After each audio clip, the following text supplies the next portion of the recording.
All righty. We are live. Welcome to Bones Unfiltered Podcast. I'm your host, Bones. Today, I got a special guest. His name is Marc BZ, and he is one of the members of Hollar Haints, as well as he also does a side project called the BZ Town. So, welcome, Marc. Yeah, it's How just you, Mark B's. Marc It's just B's? Is Mark that B. how? Yeah. Marc B. Okay, so that's how they Bees, pronounce no, it. bees like bumblebees. Oh, Mark Bees, like bumblebees. Gotcha. Now, Yeah, how'd you because come around getting that? because my last name has 9 letters in it, nobody can say it right. So in school, everybody would call me Mark B or Mark B's. So it was given to me. Kind of like a nickname, then. Kind of just stuck. So, yeah. So I Hell just yeah. kind of accepted it once I started playing music. Sweet ass. Now, tell us a little bit about um, how Holler Haints came about. Um, Holler Haints was let's see how to put it. It started 10 years ago, inadvertently. Well, not inadvertently, it just kind of happened. Um, I was in a band, started a band called Dead Moon's Grey, which was got signed to the Soundmass label, first American act to get signed in Australia, and we were in that project, and that's like heavy, like doom top, southern doom, kind of like Corrosion and Conformity, Black Label, very Sabbathy. Well, I was writing other stuff that was not like that because I would been here at home. I sitting here jamming at to rockabilly and like Reverend Horton Heat, Stray Cats, of course, and then the Aquabats. And it was like I really had this. I wanted to play rockabilly, and I wasn't good enough on guitar to play rockabilly. And then a friend I worked with introduced me to all these different types of Billy music, and it just kind of went from there because it was like a mix of cowboy, rock and roll, western, all this stuff, built in, and then you add a punk flavor to it. So when I went from Dead Moon's Gray to doing what we'll call the Haints back then it was called 6 or 6. And the first show, that's why I wore this shirt today, was this is the shirt that we bought at Cracker Barrel because it's got sequins on it. I don't know if you can't really see them sparkling, but Oh, yeah, you we can. the sound maybe make them sparkle. But Excuse me. I had this tacky shirt on, and I performed out. I had a bass player on a keyboard player who played bass and keyboards, had a drummer, and people literally laughed. They're like, "You're not going to go anywhere. You need to quit playing this country rock or this metal country, and you need to just go back to DMG." Right? Well, as time passed, within the next probably year, uh, Sixer is what we called it then. That band like grew. Like we were literally playing a show every Friday and every Saturday for 4 months straight. Took July off to record a demo, and then from we were playing every Saturday from the 1st of August all the way to Halloween. Like we were busy everywhere, festivals. We were playing anywhere. Like I would take a guitar and go to the old folks' home if they wanted me to, and you sit there and play for those folks because they're pretty neglected. Um, Played orphanages. It didn't matter. We would go. Well, Sixer grew, and then we took on another guitar player named Brian O'Banion. And once we played the original songs I had written. And then as the time went on, he became a writer as well. Well, the music kind of changed into like, it's more like rock and roll, biker, very high attitude. It's different than the country western origins of what I originally wrote. Right. So it lay dormant for all these years. And here this past summer, Jesse Cleveland was hosting an event, and he wanted me to come out and play by myself on the acoustic. And I'm like, man, I've never really played out by myself like that. That's kind of scary. I've usually had a band with me. And so we went, and I got used to playing out by myself. And what changed was I was like, man, I'm playing my old songs from 10 years ago, and these people are digging them. It's a mix of like blues, western, and punk. And then it was like, well, I'm gonna start writing some new stuff. Well, I wrote an album. I wrote 12 songs in 3 months, and at this point, I'm at 17. So I almost have 2 albums of new songs, new music to add to the original lineup. So we have like 2.5 hours of Holler Haint type stuff. So the name changed to Holler Haints because Sixer had the reason is because Sixer Six had its own it developed into its own thing, its own genre. And Gotcha. so the Hanks just went back to the original concept of cowpunk. And I love how you So mix all. I love how you mix all of that stuff because the rockabilly and the horrorbilly, all of it. You can mix everything together. I love how that comes together because it's a great sound. Rockabilly's so much fun. I mean, it'll get you it out of your is. seat, but it's also got killer ballads and everything. Man, it's just great. But that's how that came about. As far as the name, because I know that's probably your next question, is where did I get the name for that? And that was going Um, there, yeah. well, of course, and that's what my family's from Kentucky, and I grew up in Tennessee. And when you go to Kentucky, there's a family holler up there, and it's you don't pronounce anybody from the holler don't call it a hollow.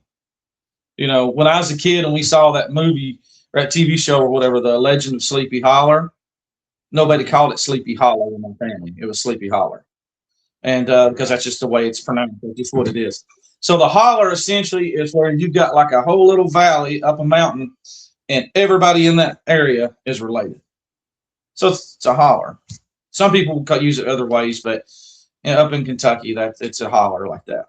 And I Whereabouts in love going there. Kentucky? Huh? Whereabouts in Viper Kentucky? County, Hazard. You kind of Hazard was the broke closest town. Hmm? near Hazard. Your audio's kind of Yeah. going in and out. So yeah, it's near Hazard. It was Viper County is where my papa was at. So he's like southeast of it, but Hazard was probably 25, 30 minutes away. That's where he did all his shopping and stuff like that And where are you currently at now? in Knoxville, Tennessee. Knoxville, Tennessee. Hell yeah. Yeah. Now I noticed And on your Facebook that you do bass, but obviously you do guitar because for all of y'all that haven't seen yet, his house is killer set up, and he's just got it decorated. As you can see, even the wall behind him, he's got a guitar on each side. I mean, he's got all sorts of shit all throughout his house. Like you could do an MTV Cribs on this guy and just see all sorts of cool shit because his deco is just awesome. Look, there it is. So what? So do you? What all instruments do you play? well, I can play guitar. I can play bass. I can do them. I wrote a song on the mandolin last night. Um, I play around with. There was a time I could actually roll a banjo, but I'm way out of practice for that. Hmm. Um, I can play drums.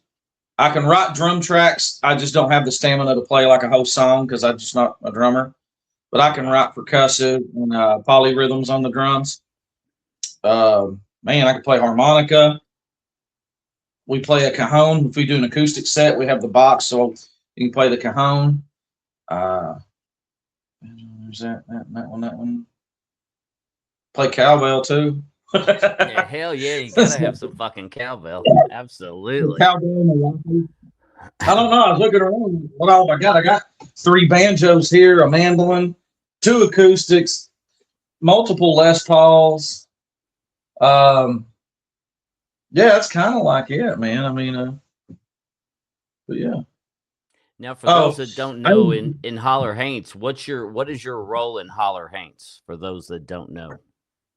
I sing and play a stringed instrument. Whether Mm. like now that I've wrote a song on the mandolin, we're probably going to be taking the mandolin out with us. Um, That's and I've cool. got, like I said, I've got my 2 banjos, and I've been playing with the tenor banjo. And as soon as I write a song on it, it'll probably be coming out too.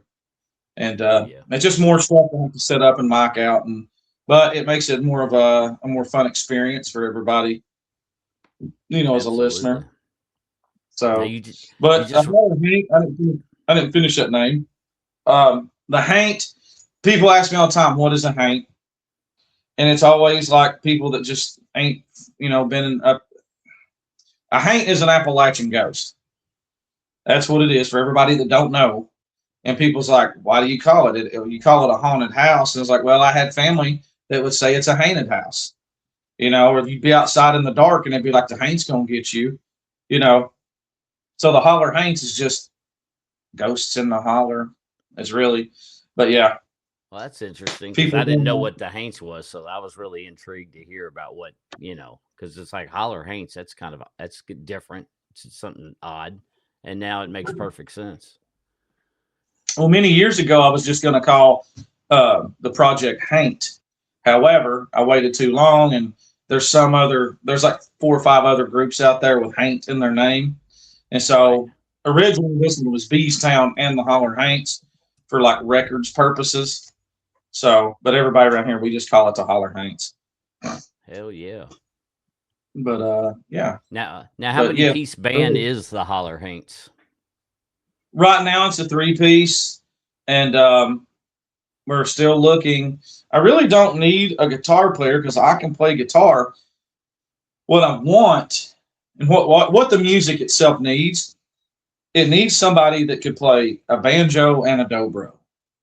That's what it needs. And a violin would be great too, but you could always have a fiddle player separate. But yes, if we take on, that's what we had discussed. Like if we take on any more musicians, then they, needs to be somebody that can play at least a dobro or a banjo, because then Hell that yeah. will actually step us in that genre. That will put us in there, period. So, yeah. Now, are the And the rest of your problem is, guys, are they all out of Knoxville too? Are all of y'all in this one um, location, or are y'all spread out? no, we're 2 of us are in Knoxville and one of us is in Alcoa, and that's just like 23 minutes out. Oh, so So that's not bad. essentially, we're all in the same locale. So Hell yeah. Now, do you have a studio that you all practice at and play at? we do it here at my house. Do you? Hell yeah. Hmm. Now, your house is the perfect place for it, man. Well, I as still much haven't as seen all I'm, of it, but it's awesome what you showed me the other day. I was like, wow. I mean, your setup is fucking killer, dude. Killer. well, when you're doing music, sometimes I can get like a mad scientist and I'll really work on something, even if it's like 2 in the morning. Mm-hmm. So I've always liked having the rehearsal space here because I can always go in there and fire things up and start messing with it. Hell yeah.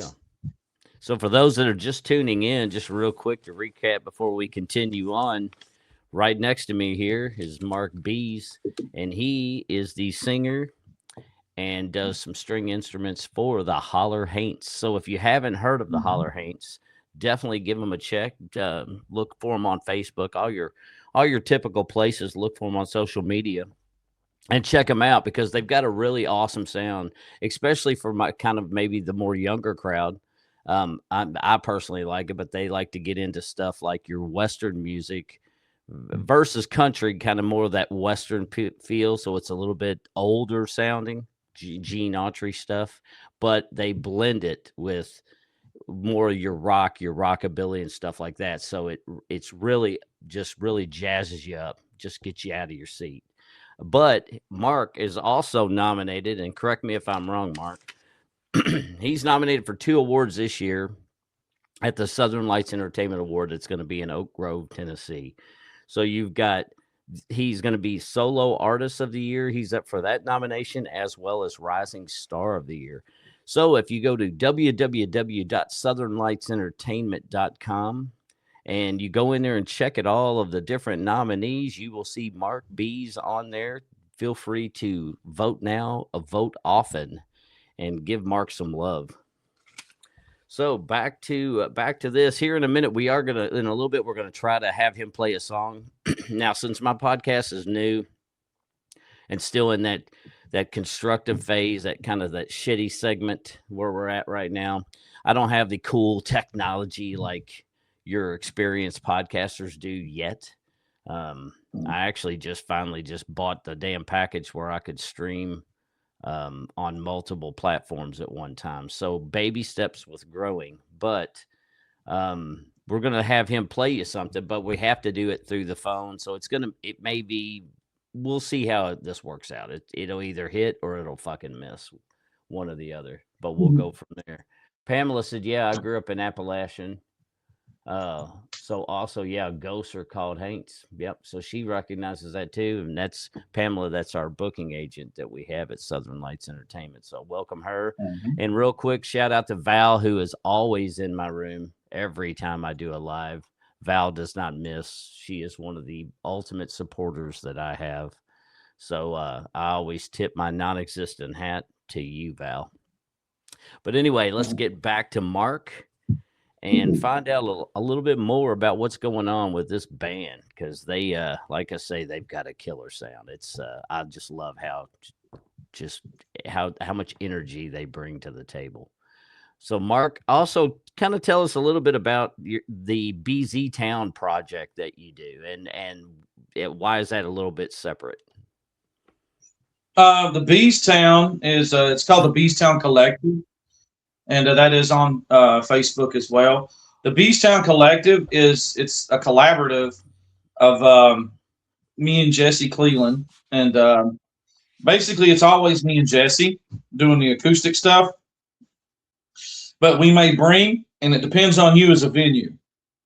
So if you call and say, "Hey, we'd like you to bring the collective down," all right, cool. How many hours do you want us to fill?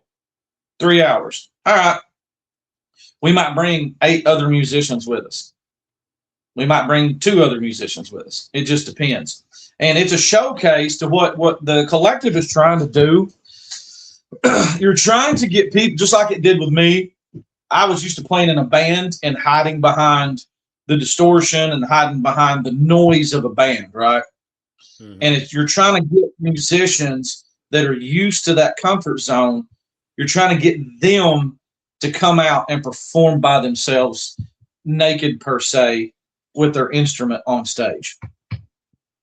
Hell yeah. So that's really, and so when we talk to people, you'll be like, so um, it's like, how long have you played? Oh, I played for 20 years. Cool. Why don't you come play up here? Oh, well, man, I don't know how to do that. I mean, I tell you, I was scared to death of it. I No was to shit. play out. And this just started just last summer because Jesse kept pushing me. You need to play by yourself. You need to play by yourself. Just do it. And then once I started doing it, and I was like, wow, this ain't so bad at all. I think I want to go do it. But it made me grow as a musician and it inspired me to write. Like I said, 17. Well, last night was 18. So I wrote 18 songs under the Haints flag, since September. So right there. So how do you know as a guitar player that this wouldn't help you grow and it wouldn't expand your horizons? So that's really what it is. And so you might get a mix too. Like sometimes, like when I play, I'm playing my Hank stuff. When Jesse plays, he's playing his stuff from his band, No Return Address. Uh, and when Sellers is playing, he's doing his covers and stuff, which are like anything from Poison to, different country songs. And we might have people playing country, might have people playing rock. It's a very eclectic mix, I and love that. you just feel how much time you want us to feel, and then Hmm. that just depends on how many people we bring. That's badass, dude. I like that. I Mhm. like that a lot. That sounds very entertaining. Now, is Jesse? Is he Cleveland? Yeah, it's Jesse Cleveland. Hey, Jesse, I don't know if you give me a fucking devil horns or something. If you want, we could. If Mark's okay with it, we'll bring you in as well. I can Yeah, you definitely can. add people to the mix. If you'd like to come on, I can send you the link. Since I don't have his phone number, I'll probably have to send the link through Messenger if he has Messenger. But Does have Messenger. I could definitely get Jesse in. He said, "Hey, lady." That reminded me of Chit. Hey, do oh no, that's do it, lady. Sorry. Let's see. But There's yeah. Pam said go vote. So obviously the link is there for Southern Lights Entertainment, so you can vote for this young man right next to me here. You can vote for him and his and for all of the different nominees that he is in. And again, like I I say, do. check them out. You may find a band that you just never knew you were going to love, and here they are. Yeah, you asked me before about playing bass, or you brought bass up. I haven't played bass in a year, but when I do play bass, um, it's very aggressive. I don't just do like root notes. Mm-hmm. That's why somebody I think had nominated me for bass player of the year, and I was like, "Well, I ain't played bass in a year." So, but Yeah, it's like a mix of Rage Against the Machine and Tool when I play. And I So I love do them. pick and slap, and so yeah, when I play, it's kind of big. I like it to be big, and the bass I want to be right there in your face, kicking you in the stomach. So, but that's I'd that. I mean, say I can like I said, I can play bass guitar and whatever. So that bass, that slap bass is so cool. It's like I love watching. Like Les Claypool is probably that dude is fucking amazing with slap bass. You and know, that was one of the learning. Jerry was a race car driver. Was like very difficult. Took me a week because the way this hand is going up the fretboard while this hand's coming down. And so you have to like split your brain almost like a percussionist on the drums. You have to have to get used to that with your hands going like they are because it's different. And that was the barrier. Once I did it, I can sit down and do it anytime I want to now. no But I shit, always thought that was like a very difficult song to play. No, there's harder songs out there. no shit. But still, learning to slap and having to do that, that's tricky. Well, it Mhm. obviously shows you play drums too, because you've got to be able to separate your brain. I mean, hell, almost pie that shit into like four pieces in order to get every extremity doing something completely different. I mean, it's pretty remarkable to watch people that have the talent to do that. Jesse said he can't hop in with us because he's currently driving, so All right. but that's okay. That's all right. We appreciate you anyway, brother. Well, of all my instruments, like I told you before the show, I have multiple Les Pauls, acoustics, and my house has got instruments everywhere.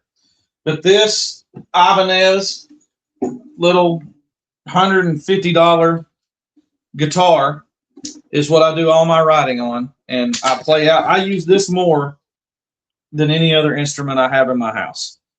Um, I just needed one originally to. I didn't want to get an expensive guitar to clean up my fretting, and I found this. It come with an amp and everything for like $180. And so you get the amp, you get the little guitar kit. Oh, I so did it's not know acoustic the feature I electric. would That's have with nice. this instrument. The reason it has stickers on it actually is functional because it was such a shitty sounding acoustic, it didn't sound very warm. So I put a sticker on it just to put some on there, and I realized it altered the sound of the guitar. So let Oh, me get no it back down. shit. That's Yeah, so interesting. that's why the space is like it is. But when you look around it, you're like, there's blank spots because I would add and remove stickers till I got the sound that I wanted. So yeah, No it's shit. the That's very interesting. Oh, Pirates Club. but, That's badass, dude. yeah. The So I mean, it's Misfits. oh yeah, Misfits. Is that your I mean, all's it's all QR code, or is that is somebody else's no, QR code that's on there? no, that ain't no. That's not a QR. That's just Vision Streetwear. Oh, I can That's a see it now. skateboard. Damn, it looked like a QR code from when you were holding it back. At least, well, of course, That's I'm what half-ass blind too. So, but what's that's up, my Scott Bradley? favorite. That is my favorite one right there. Well, I was wondering with this. I figured the stickers would have been just for deco, but that's interesting that it actually can alter the sound of the guitar. That's fucking. I would have never thought that. That's cool as hell. Well, I mean, it's a cheap guitar, but I've probably had it 15 years. No shit. So, and I don't know. It's just, that's my guitar. I have an Esteban acoustic, but it's tuned in drop C. And that's the thing too with the Hollar Haints. We'll play some songs in drop D and some in drop C. Mm-hmm. So it just depends on the song. And then if some songs sound better in a little heavier tuning, Yeah. but, mm-mm. And but, and go ahead. I was gonna say, and for those that don't know, it's Holler Haints. Correct me if I'm wrong. If it was the Holler Haints you and I were talking about, to where they don't do a lot of covers. They are a original band. Um, Yeah, the what? you are correct. The covers. There are some covers if we play out, when we're having to fill, depending on the venue, people will ask for covers, and there's only a few that we really do, which is Hank Senior, and which is like So Lonesome I Could Cry, do Folsom Prison Blues, but it's like a punk version of it. We do Hell yeah. do some Hank 3 songs. There's some Misfit songs. So you're kind of, it ain't like, you're going to play Alan Jackson? No, we're not. It's not. That's not going to happen. No Alan Jackson tonight. Sorry. You know, no Do you Garth do any Brooks. social Sorry. distortion? Have you done any social distortion? Here's what's funny, because this is what I had told in the past was when I started doing this project years ago, that Social Distortion and Hank 3 were the biggest inspirations for this project. Oh, no shit. So jamming to Mike Ness and his album, that Cheating at Solitaire, that put me into this rockabilly, psychobilly mood. And then when he had that one, he had a whole album, and I forget the name of it, where he's doing all these country songs again. He's covering, it's like 10 country covers that he did Big Gun on there. But I was like, man, this is some good stuff. Like I could see the country western through his eyes better than I could from, through Loretta Lynn's. Right. So yeah, Mike Ness is a big influence on it. To answer your question, do we do any social songs? No, I do not. If I did, I'd like to do Drug Train, because that one's a pretty grooving, heavy song. And hell yeah. I do Drug Train. Machine Gun Blues off his last album. Machine Gun Blues was pretty jamming. So, but he does play Les Paul, and that's Gibson has always been my thing. This is the Bandit. For obvious reasons, dude. Hell yeah. But, that is fat as fuck, dude. I like that. Now, I want to decal to the back of it that says "some bitch," like Jackie. Hell yeah. Because I want to be playing it on the show and then pick it up like that, and it says "some bitch" across the back. That would be fucking cool as shit, dude. When we went to Gibson, and see, you can't do this. Well, back then you couldn't do this and be endorsed by Gibson. With Dead Moon's Gray, we went to Nashville, met with Gibson, and they wanted basically me just to keep the guitar stock. They wouldn't, because as soon as I get one of these, at one point I had 6 customs, and I ended up buying them all myself so I could do what I wanted with them. You weren't even allowed to take the foot guard off. You can't take your knobs off. They have to be Gibson approved knobs. It's ridiculous. You can't take the sticker off around your flip switch. I mean, and you can't put stickers on it. No shit. And I said, why not? And I said, well, Zach Wild has his guitar with the bottle caps on it. And they said, that's his guitar. But essentially what happens when country bands and rock bands, if they're endorsed by Gibson and you see everybody playing like off the shelf Gibsons, what you do is you rent those per se, and you use them for the tour, and then you turn them back into Gibson when you're done. Oh, no shit. So, and I was like, I wanted to be able to alter mine. And so I was like, whatever. So they give me a little thing where I could buy them at like cost, like 20% above cost. So I was getting, customs for like anywhere from $500 to $800. And so I bought 6 of them. But this one happens to be the Bandit. And as soon as I saw it, I knew exactly what decal. And I took 2 months to paint that decal. That was the right size to get in there. So, and I do have a white one. That turned out badass, dude. That's badass. I got a white one I want to make into Evel Knievel. So I needed to have that blue V with the stars in it. Oh, so I want an Evel Knievel. That's fucking cool as shit, dude. I didn't know that about Gibsons, though. I didn't know they were that stickler. I figured, I didn't either. It sucked. Yeah. Let's see. It's very interesting. Let's see there. That's us with 6 or 6. That's a promo shot. 6 or 6 is on hiatus right now.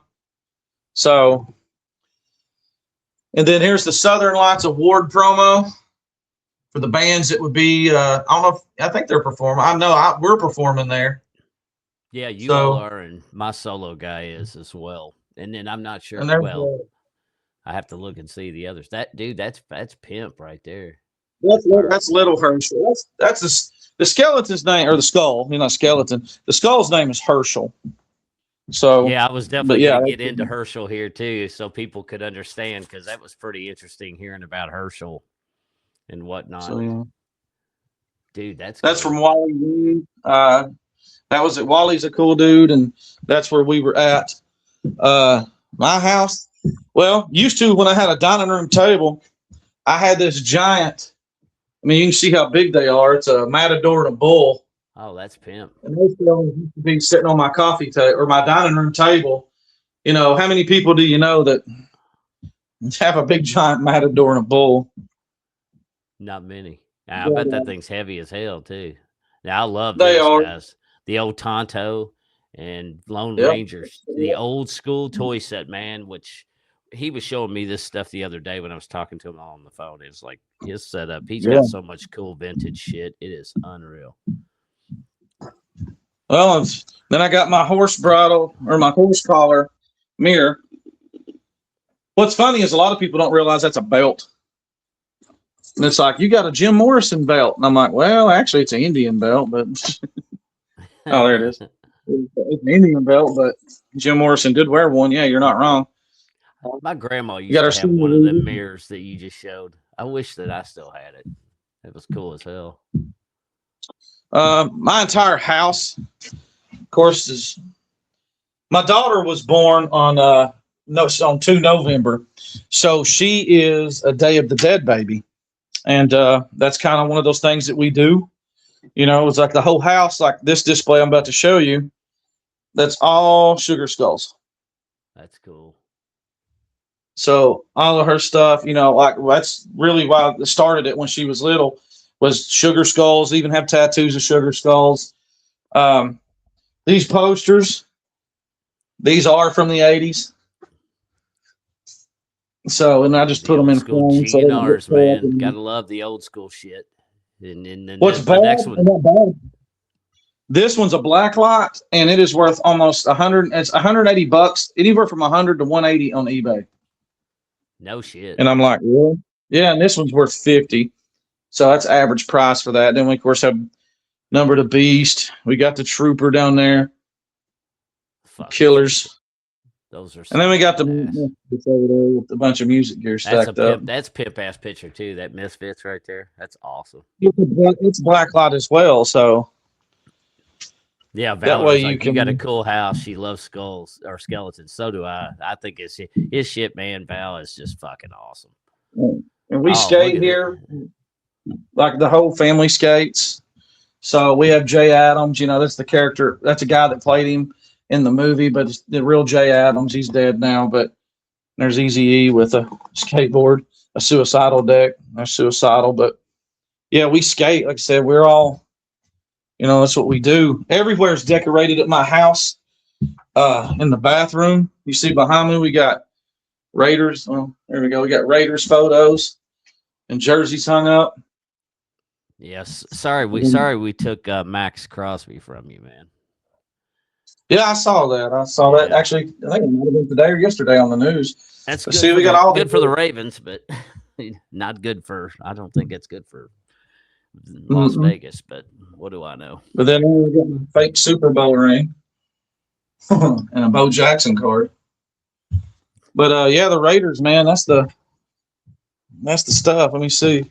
Yeah, I got my guitars down in here, but you can come up here as my gold top, which I did get a gold top because of Mike Ness, but I didn't like the sound of the soap bar pickups. I just like the humbuckers because I still wanted a thick sound. There's the suicidal deer. I love the suicidal deer with the social. Is it social? No, So it was suicidal tendencies. That's right. Suicidal yeah, tendency. Yeah, exactly. that's just And see, badass. this is the one. That's the one I want to turn into with the blue V on it to be Evil Knievel.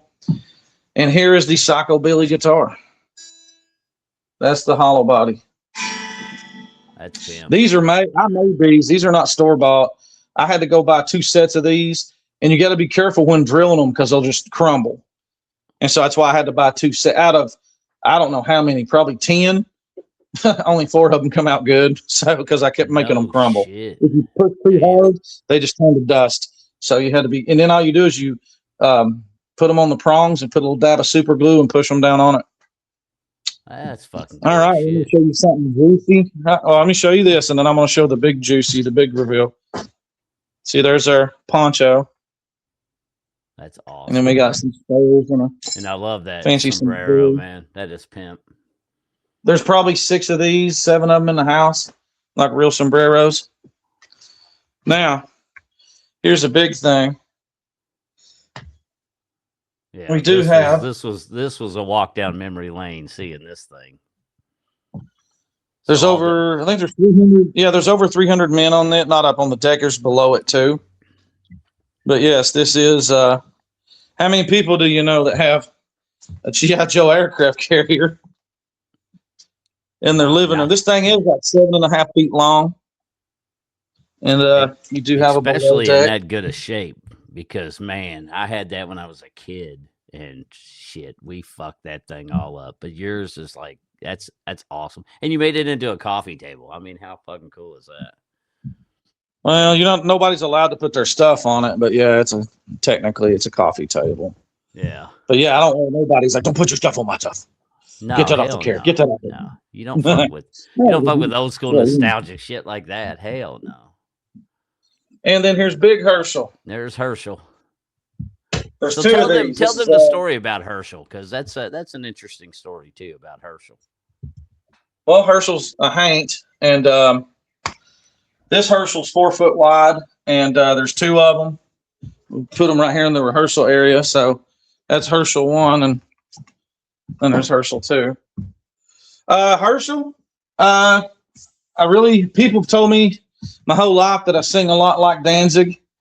And so I just decided to embrace all that.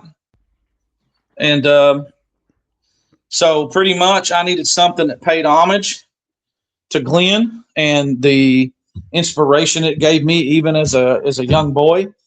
And so the skull is kind of Danzig-y, but it's not because it's a steer and it's not a demon head. But yeah, Herschel's the Haint, and that's what he is. We do want to get a mascot head made to where Herschel is, walking around on stage like Iron Maiden has Eddie. That's kind of what we were going for.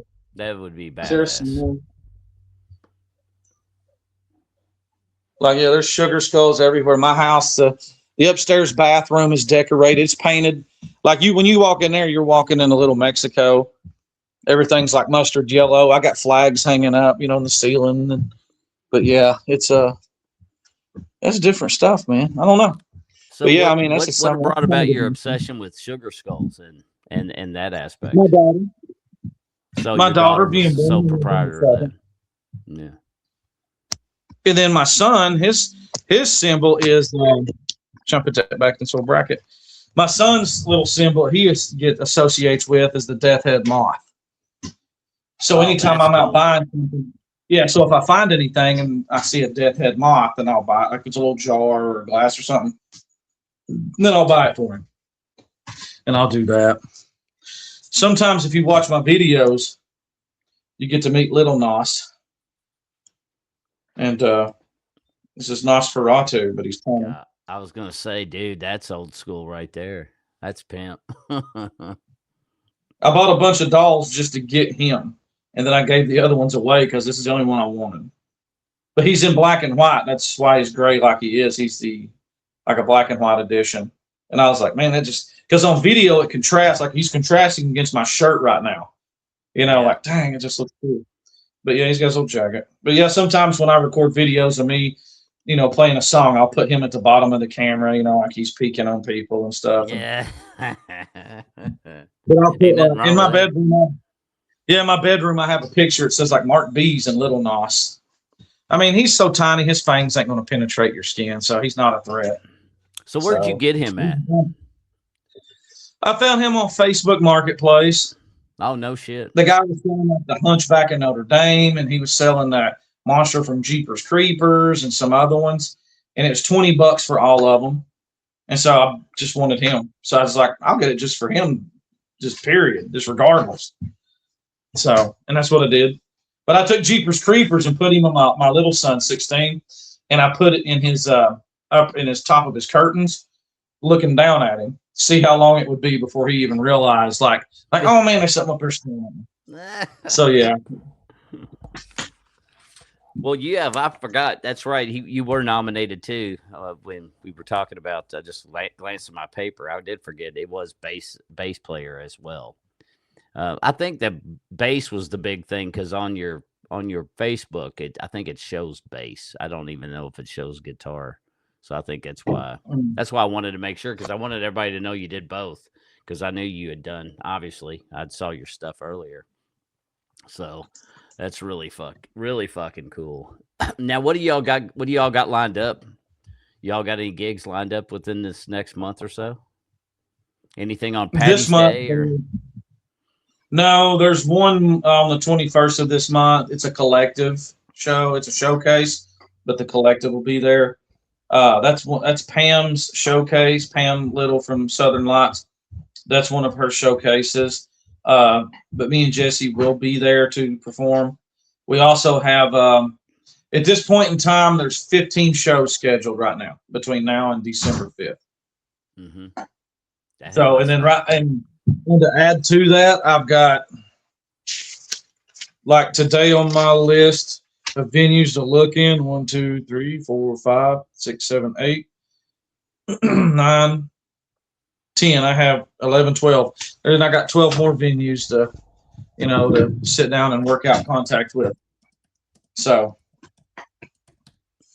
I just see but that's what's happening. if Pam wants to Hmm? jump in, I'll bring her in. She may or may not. I didn't give her no notice, but she's still in here and stuff. And I was like, well, hell, if she wants to come in too, we can bring Miss Pam in and talk a little bit about the award show and whatnot that you're going to be a part of. I'm assuming you're doing two songs when we're there at the show on November 14th. Do you know what songs you're going to Yeah. perform at the award show, or is that still up in the air for you? Well, she said to fill 10 minutes, and so which would be around two songs. But I don't know yet because songs I thought because I'm writing stuff all the time, Mm-hmm. Mm-hmm. and Mm-hmm. so the song that was my favorite song in January is not my favorite song now. So yeah, it just really depends. It depends on the crowd too. Sometimes I'll get there and I'll just you have to feel the people out. And if they're lively and want to get rowdy, then we'll just pick the song, according. And if they're kind of Absolutely. calm and relaxed out, then we'll do that too. Absolutely. Ain't nothing wrong with that.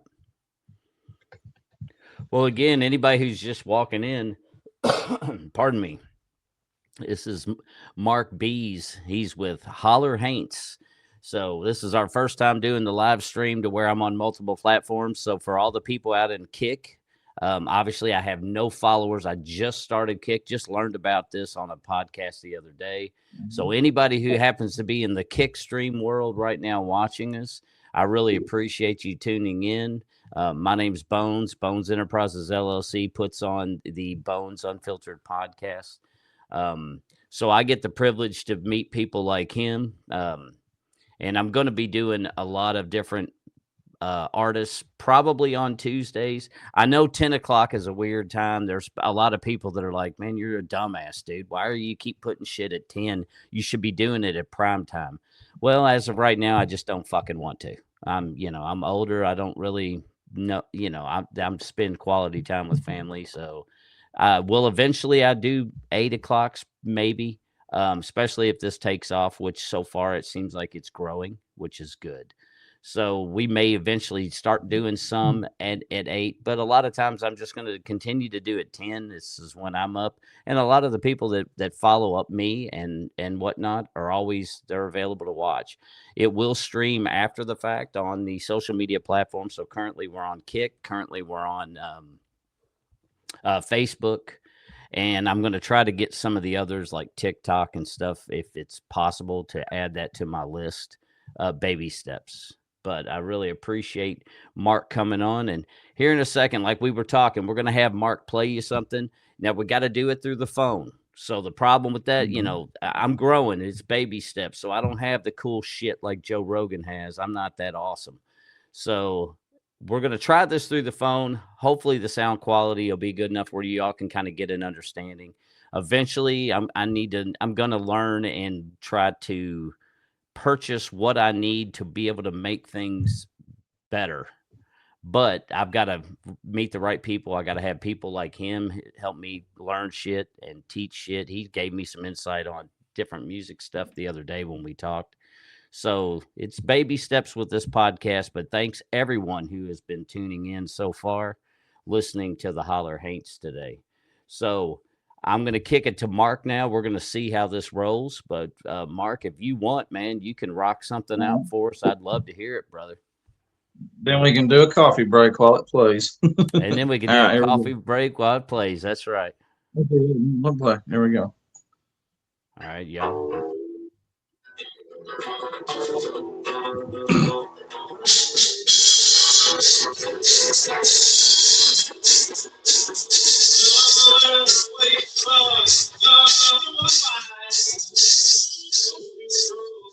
Is that coming through good? Or? Yeah, it's kind of. Is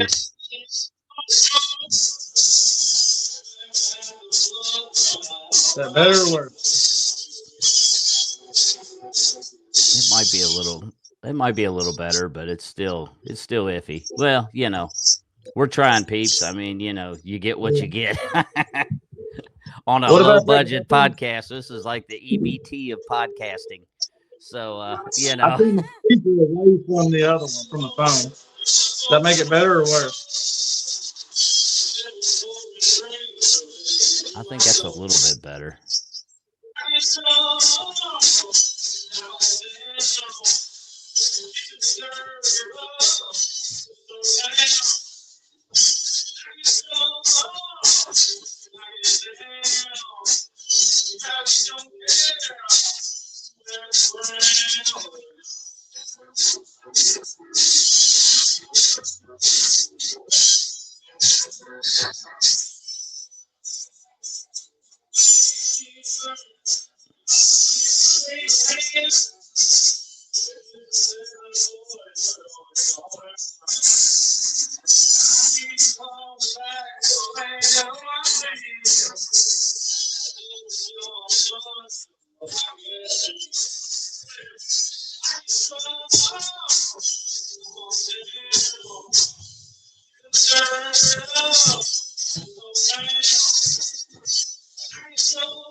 Well, I know the quality wasn't the best because we had to do it through the phone, but you all get a general idea. And while the best thing to do, obviously, in this situation, because we're still in baby step modes growing, is to definitely just go hunt out Holler Haints and check them out. They've got shit on, I'm sure, YouTube, definitely Facebook.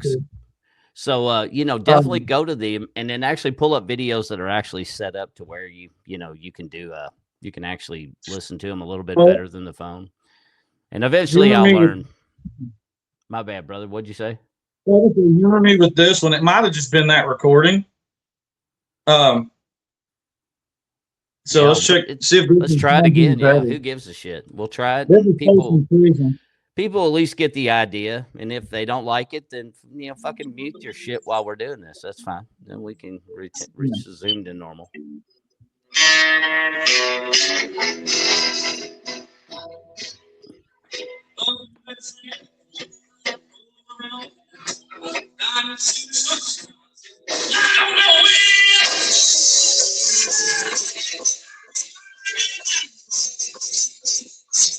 How's that one coming across?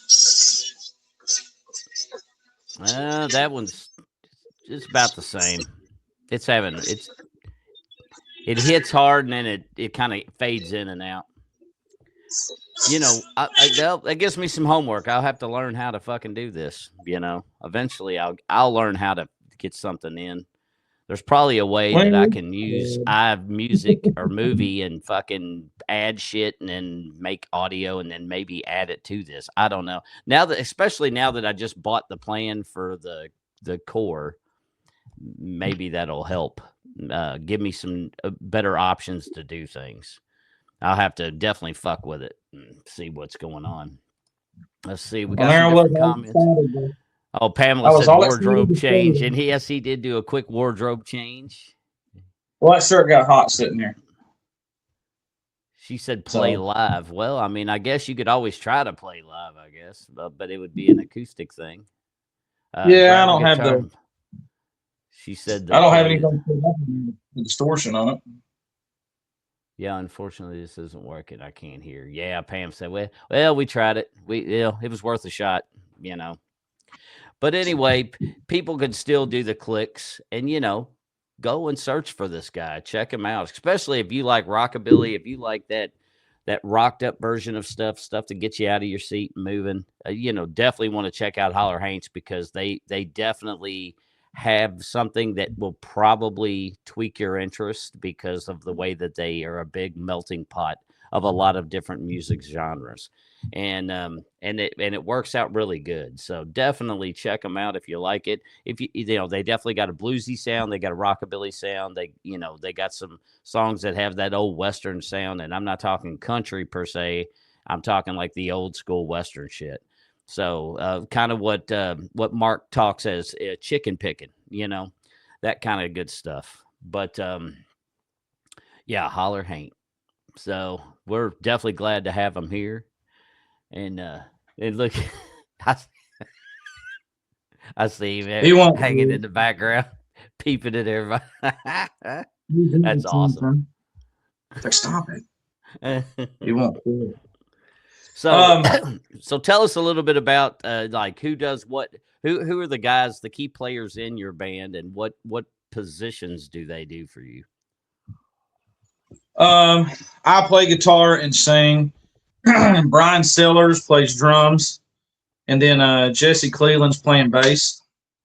Nice. So Now, was the guy that playing and drum, was he the one the other night that was also doing the tapping on the box when you all were at your last yeah, gig?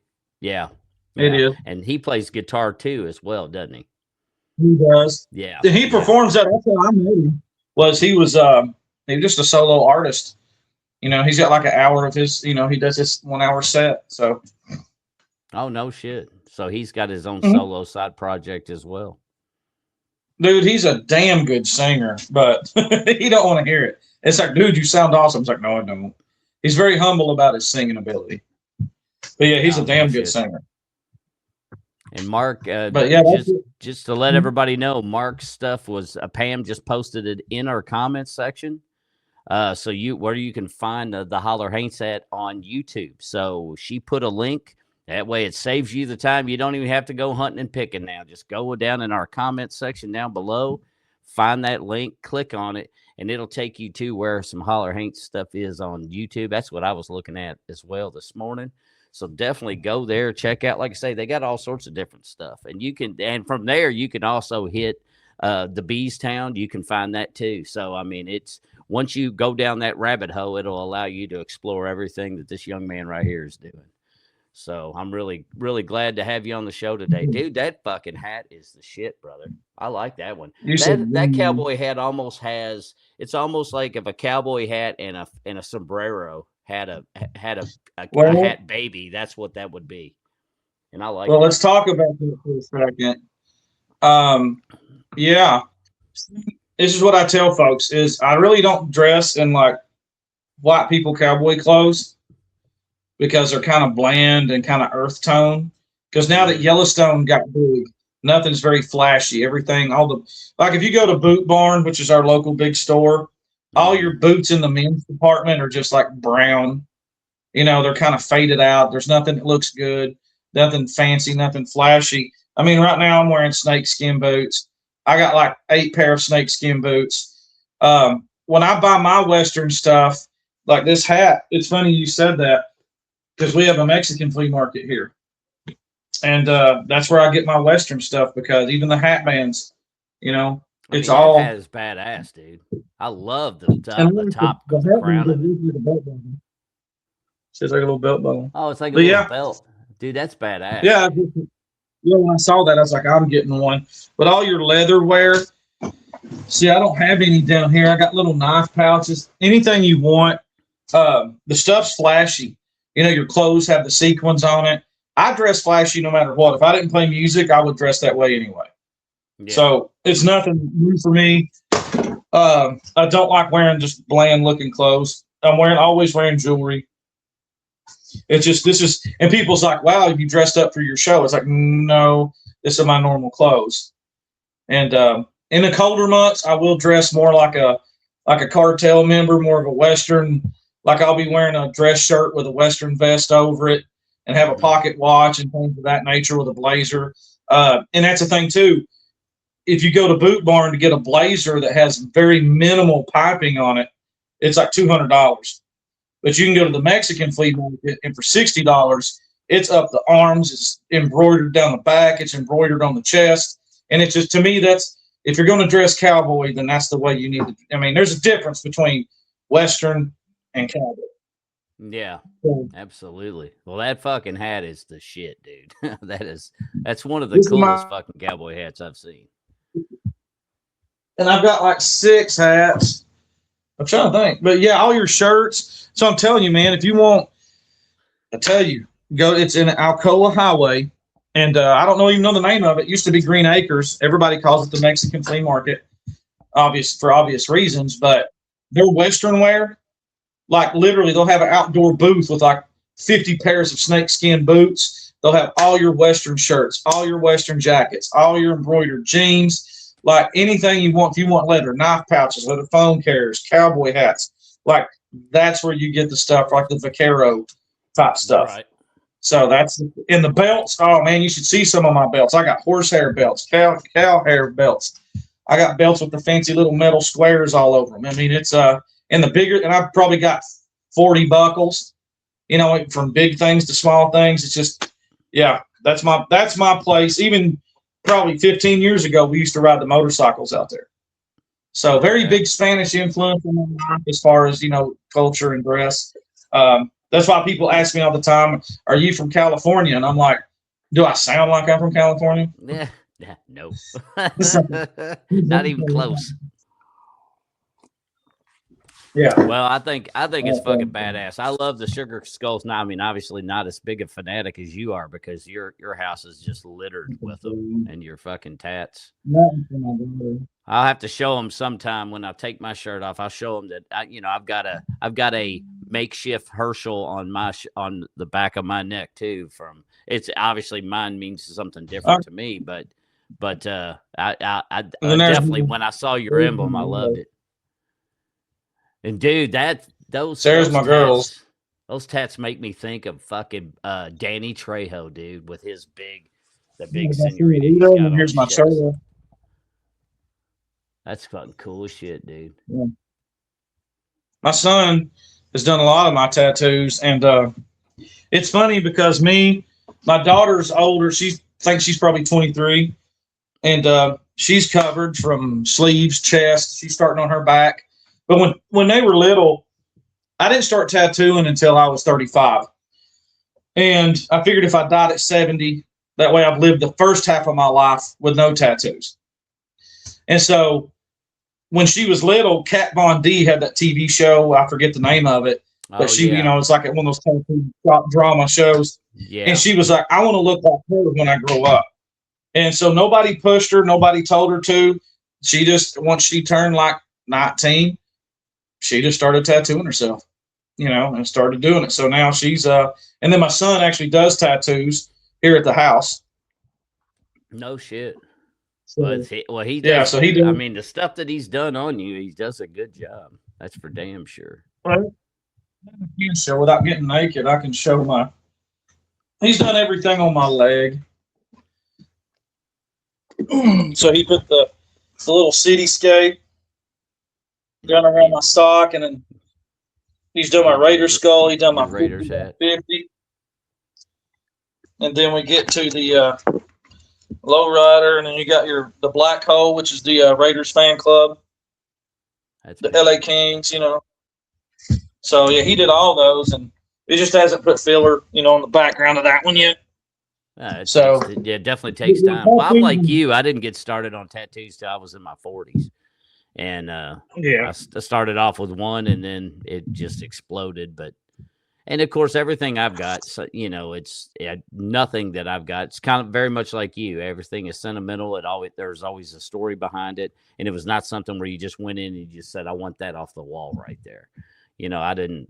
To me, I'm like, no, I don't want to just get something picked random off a numbered wall. I'm like, no, it's got to have a story, or there's no sense in having it. You need to get some. The only one refill? I wanted I did do that with one tattoo on my hand, and I wanted an original Sailor Jerry design. So that was one I did pick off the wall, and with my Sparrow. I can see that, yeah, because they've got the old school like vintage kind of shit. Then you're gonna pick something that's pretty similar. But the old Sailor Jerry. So that's why I was something. It was out. Does it go with anything? No, but it sure looks cool. So. And as long as you like it, who gives a fuck? But yeah, you got a hell of a lot more tattoos than I figured you did. But yeah, you got some nice work. You're definitely starting to run out of canvas. That's for sure. My other leg. I've done some tattoos on myself. So. Have you really? So yeah, I haven't tried that. I got one. The easiest way, and I know it sounds pussy, but if you buy that numbing cream, because I've done the tattoos just sticking myself, and once your adrenaline hits, it's just a different story. But when I've numbed myself before and then put the stencil and tattooed it, dude, it's just like sticking somebody else. You don't even think about it. You can focus on actually doing what you need to rather than dealing with, the trauma. So that's a whole lot easier and a whole lot nicer to do. That's what I feel like it is. So, but yeah. Yeah, that's one thing I've definitely not tried was definitely haven't done that. Probably won't. But that is a good idea though. I mean, if you numb it, like you say, it sounds pushy. Well, it does, but it doesn't, because if you're using it to numb the pain because you're doing it to yourself, at least it allows you to be more precise and do a better quality work versus end up fucking it up because there ain't no take backsies. Once you start, you got to stop, and it is what it is. So if you fuck it up, you gonna wear it. And that Raiders logo on my leg, like I shaded the helmet in gray. I was practicing the gray wash with where you water down your ink, and you can't sit there and do these circles. I mean, you can, but where it was at on my shin and the way it wrapped around, you also have to practice using the numbing cream, because if you don't know how to use it, then you're going to act like, well, this stuff doesn't work right. Now you got to put that stuff on, and you got to wrap it tightly with like saran wrap for an hour. But if you dab it on and it's thick in some places and thin in others, as you're tattooing, you won't feel nothing. Then you're going to feel a whole lot of pain and then nothing again. So you have to get that stuff even. And that's kind of what I did on my leg. And I was sitting there just making those circles and, shading all that in. So, and it was nice to have it numbed where I could focus on technique and depth as opposed to like, man, this really hurts. Right. But the numbness only lasts for like an hour, hour and a half. And if you go longer than that, you start feeling it. So does your son? Does he got his own room at your place, where he can? He does. Where he does all of his tattoo gear, or? Oh yeah, he's probably got 4 guns, and then he's got his benches and tables to lay you on and sit you down. I mean, he's got different things. So does he bring in outsiders too? Like, well, if somebody shows up to do the work, he'll bring them in and they'll sit for a few hours and do some shit. Or is he does mainly about do it at your house for you all, like for family? Yeah. Oh, God, dude, you know how hard it is to get him to give me an appointment? No shit. I've been wanting an appointment for 3 months now. No, he'll have people come over because you get used to it. People pull up and you're like, who the hell's here? And then it comes in, it's cold here. I'm getting stuck today. Oh yeah, come on in. And so now it's just when people show up, because he has a lot of return customers. And Right. so they'll show up, and then I'll just like he's upstairs going up. And so he already knows, and he's expecting them. So he does about 2 tattoos a week at this point. Plus, I mean, he got a day job as a supervisor at UPS. So, Oh but well, yeah, fuck, dude. Oh, he's got his shit square then, because that's yeah. a So the tattoo, that's pocket money, but that's his artistic release, and that's something I wanted to talk about too. Is I think it's cool the fact that the Williams family can you got Hank Jr. or you got Williams Jr., then you got Hank 3, you got Hank 4, then you got the other guy saying he's Hank 4, and then there's a granddaughter. But they do music. And it's like but my kids, I can't get them to play music, but they're artistic in their own ways. mm-hmm. Like my son could draw damn good, and then he turned into doing tattoos. My daughter can paint and can sculpt good, but she doesn't do tattoos or nothing like that. Her drawings are okay, however, but her painting and her sculpting, whereas my son can't paint very well. Yeah. It's just he can draw with pencils and stuff, but he can't. It's weird. And then I can do music and do it that way. But my little son, he has a natural sense of time. Like he could play the drums better than the other two, but he had at this point at 16, he's not showing any interest. So, but at the same time, when I was 16, skating just like he is too, because he's an avid skateboarder. Mm-hmm. That's about the time I started writing poetry. And by my senior year in high school is when I had my first band called Black Skull. And we were basically doing Misfit covers and some Danzig songs and like 3 originals that I had written.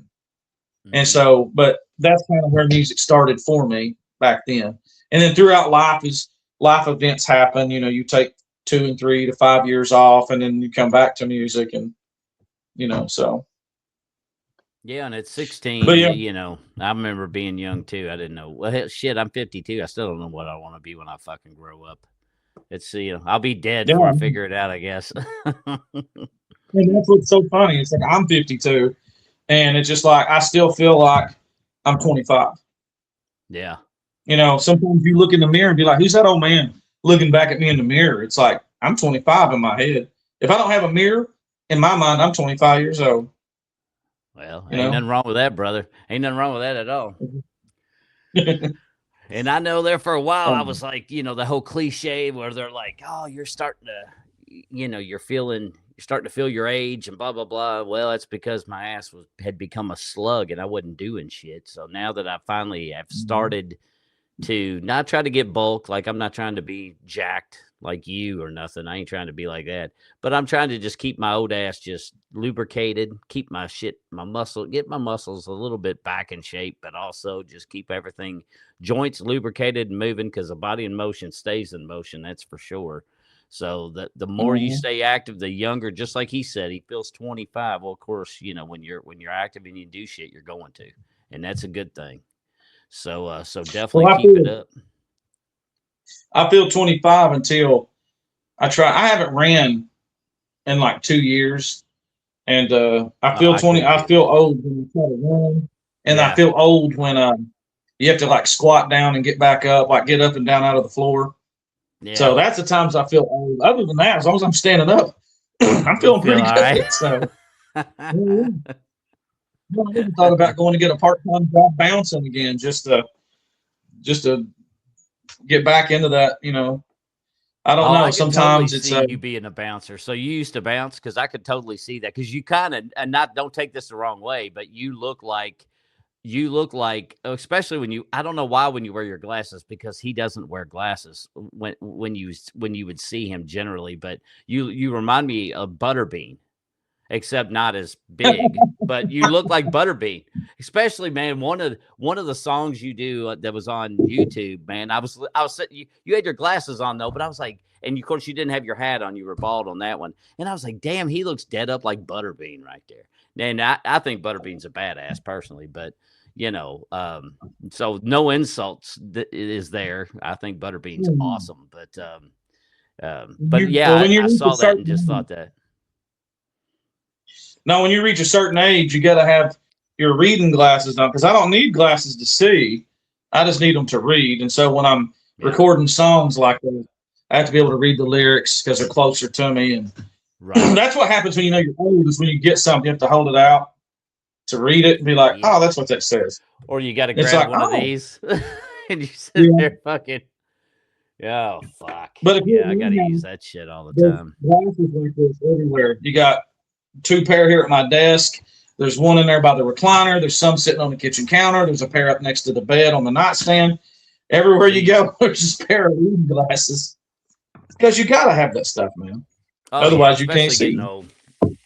I used to have cheaters everywhere, but now my eyesight is like I'm okay sitting here without my glasses on. I took them off because you get that fucking glare, especially if I had my ring light on. You see that fucking ring the whole time.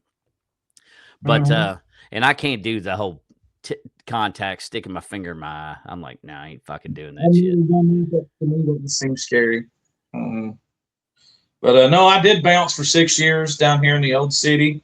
Well, it's what's called the Old City District. Mm-hmm. I was down there at the biggest hip hop club in Knoxville for 6 years.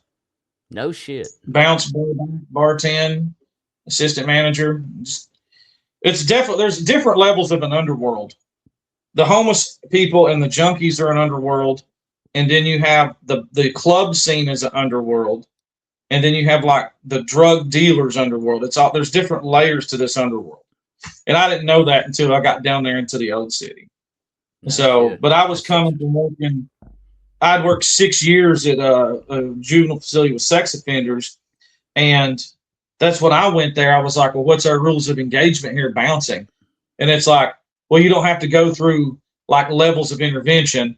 You can just be like, you need to quit. And if they don't quit, you snatch them up.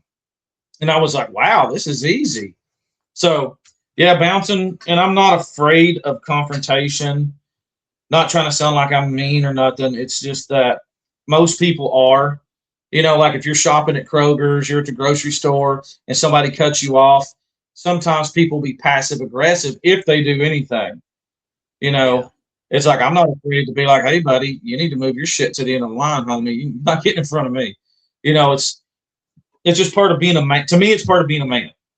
Yeah. You can't be afraid of confrontation because otherwise, you know, then you're going to go home and I'll tell you, here's a silly story because my brain ruminates, meaning if I have something happen, my brain will just keep running it and running it and running it like a program until it exhausts itself. Mm-hmm. And it's one of those things. And I knew I would beat myself up about it if I didn't do something. So me and my older son, we go down to this restaurant down here to get some milkshakes at like 1 in the morning. We pull in the parking lot. Some dude's sitting there with his truck blocking the road. Well, I hit my horn like you're blocking the thoroughfare. Let's go. He sits there. I hit my horn again. Well, he motions me like go around me, and I'm like, why don't you just fucking move, right? So I pull up there, and I swear it sounded like he said "good boy," like "good boy." And so I was like, man. So I went around. We got our milkshakes, and I was sitting there kind of stewing about it. And now be mindful. I'm wearing running shorts and a tank top with no shoes on. My son's wearing the same running shorts with no shirt on and no shoes on because we literally, he's like, hey, let's go get milkshakes. All right, cool. So we just got in the car and drove down there. So it really bothered me. And as I pulled up to leave, I looked and saw the truck sitting there again. So I drove down there. He goes, what are you doing? And I said, I can't let it go. I said, it's going to piss me off and ruin my milkshake. It's going to ruin the rest of my night if I don't go circulate this.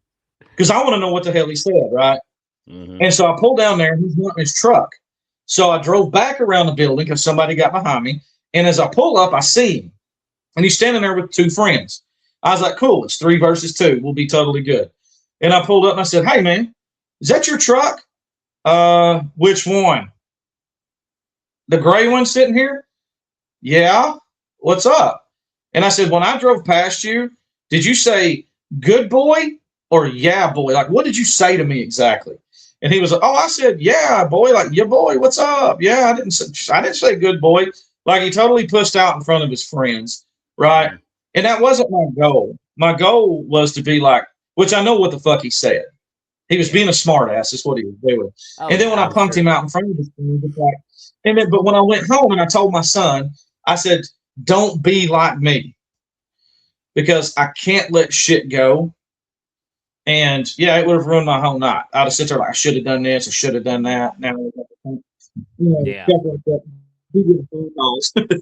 uh, but yeah, I mean, it's that's what it's like. Well, and Sometimes it sucks and it's hard. nowadays, man, it sucks because people don't talk shit out no more like it used to be. Now they just these fucking people are crazier than hell. They just pull out guns, just want to start flinging fucking lead. It's like, god damn, man.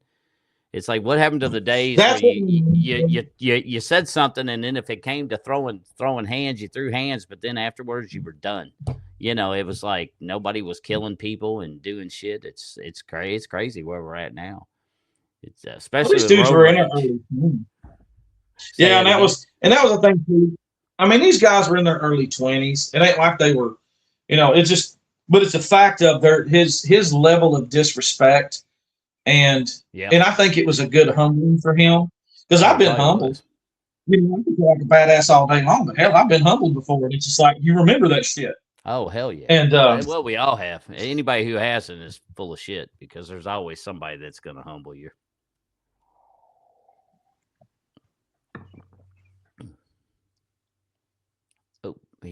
Oh, you froze up. I may have lost Mark. We'll see. His picture is frozen, so I hope we didn't lose him. If so, I may have to get him back in here.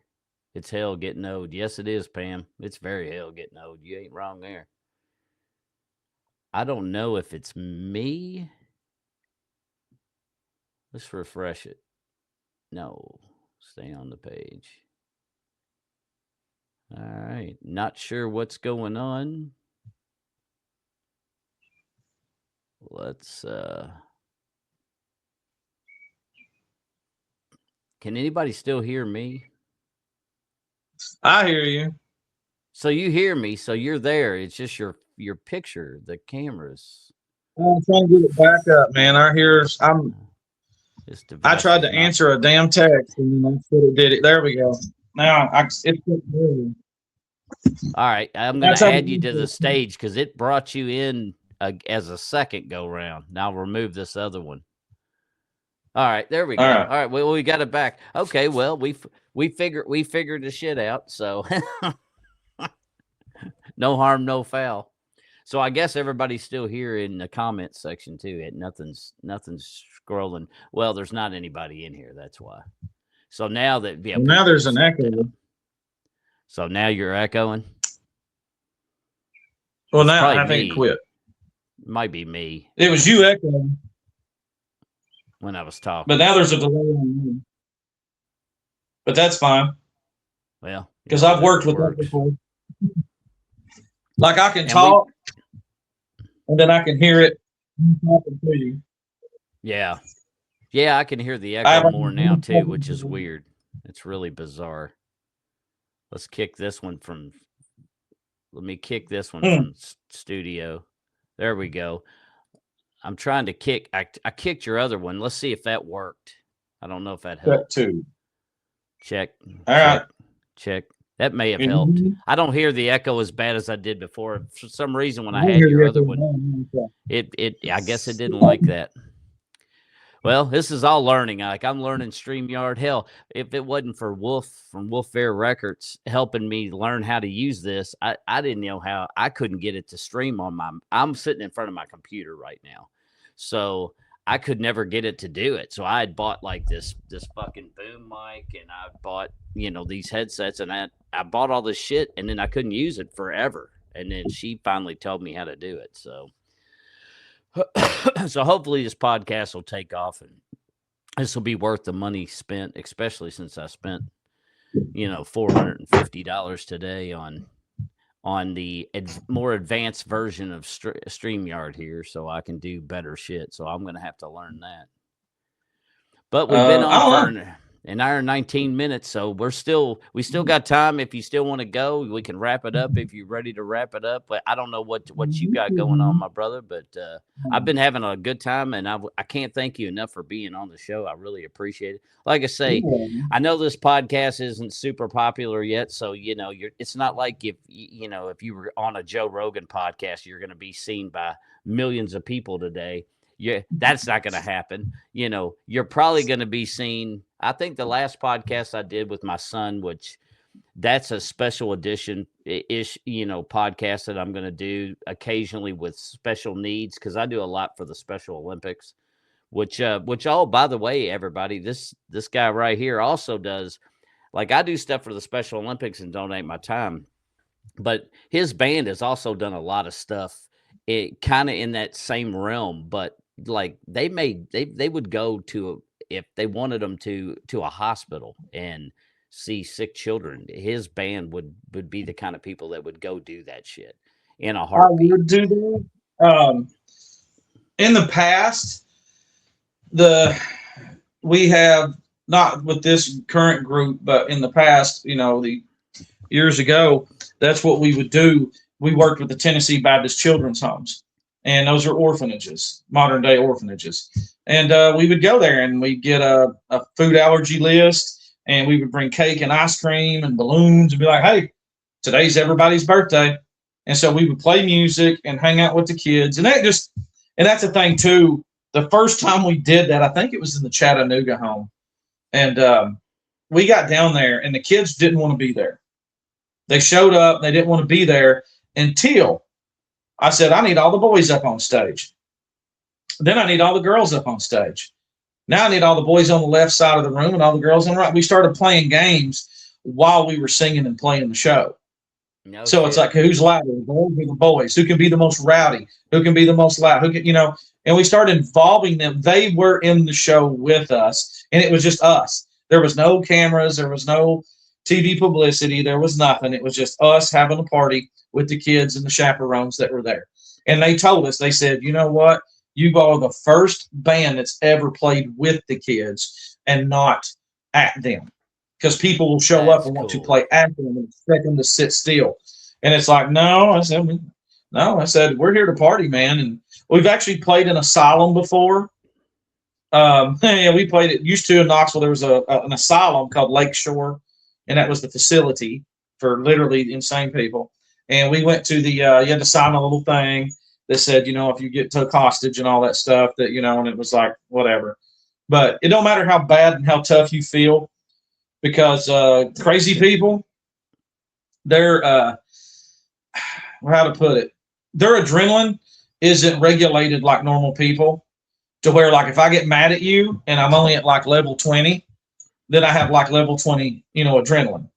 Yeah. They don't. Their adrenaline just drops right to 100. And so they get super strength. So you'd be like, ain't nobody going to touch me in the asylum.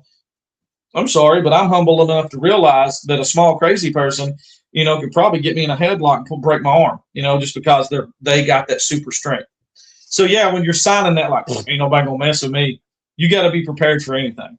Mm-hmm. And because they were, a lot of them were medicated. But when we played it, I learned too that when I was doing a guitar part, I stood on a chair. Well, some of them stood on chairs. And I was like, I can't do that because they're going to copy whatever I do.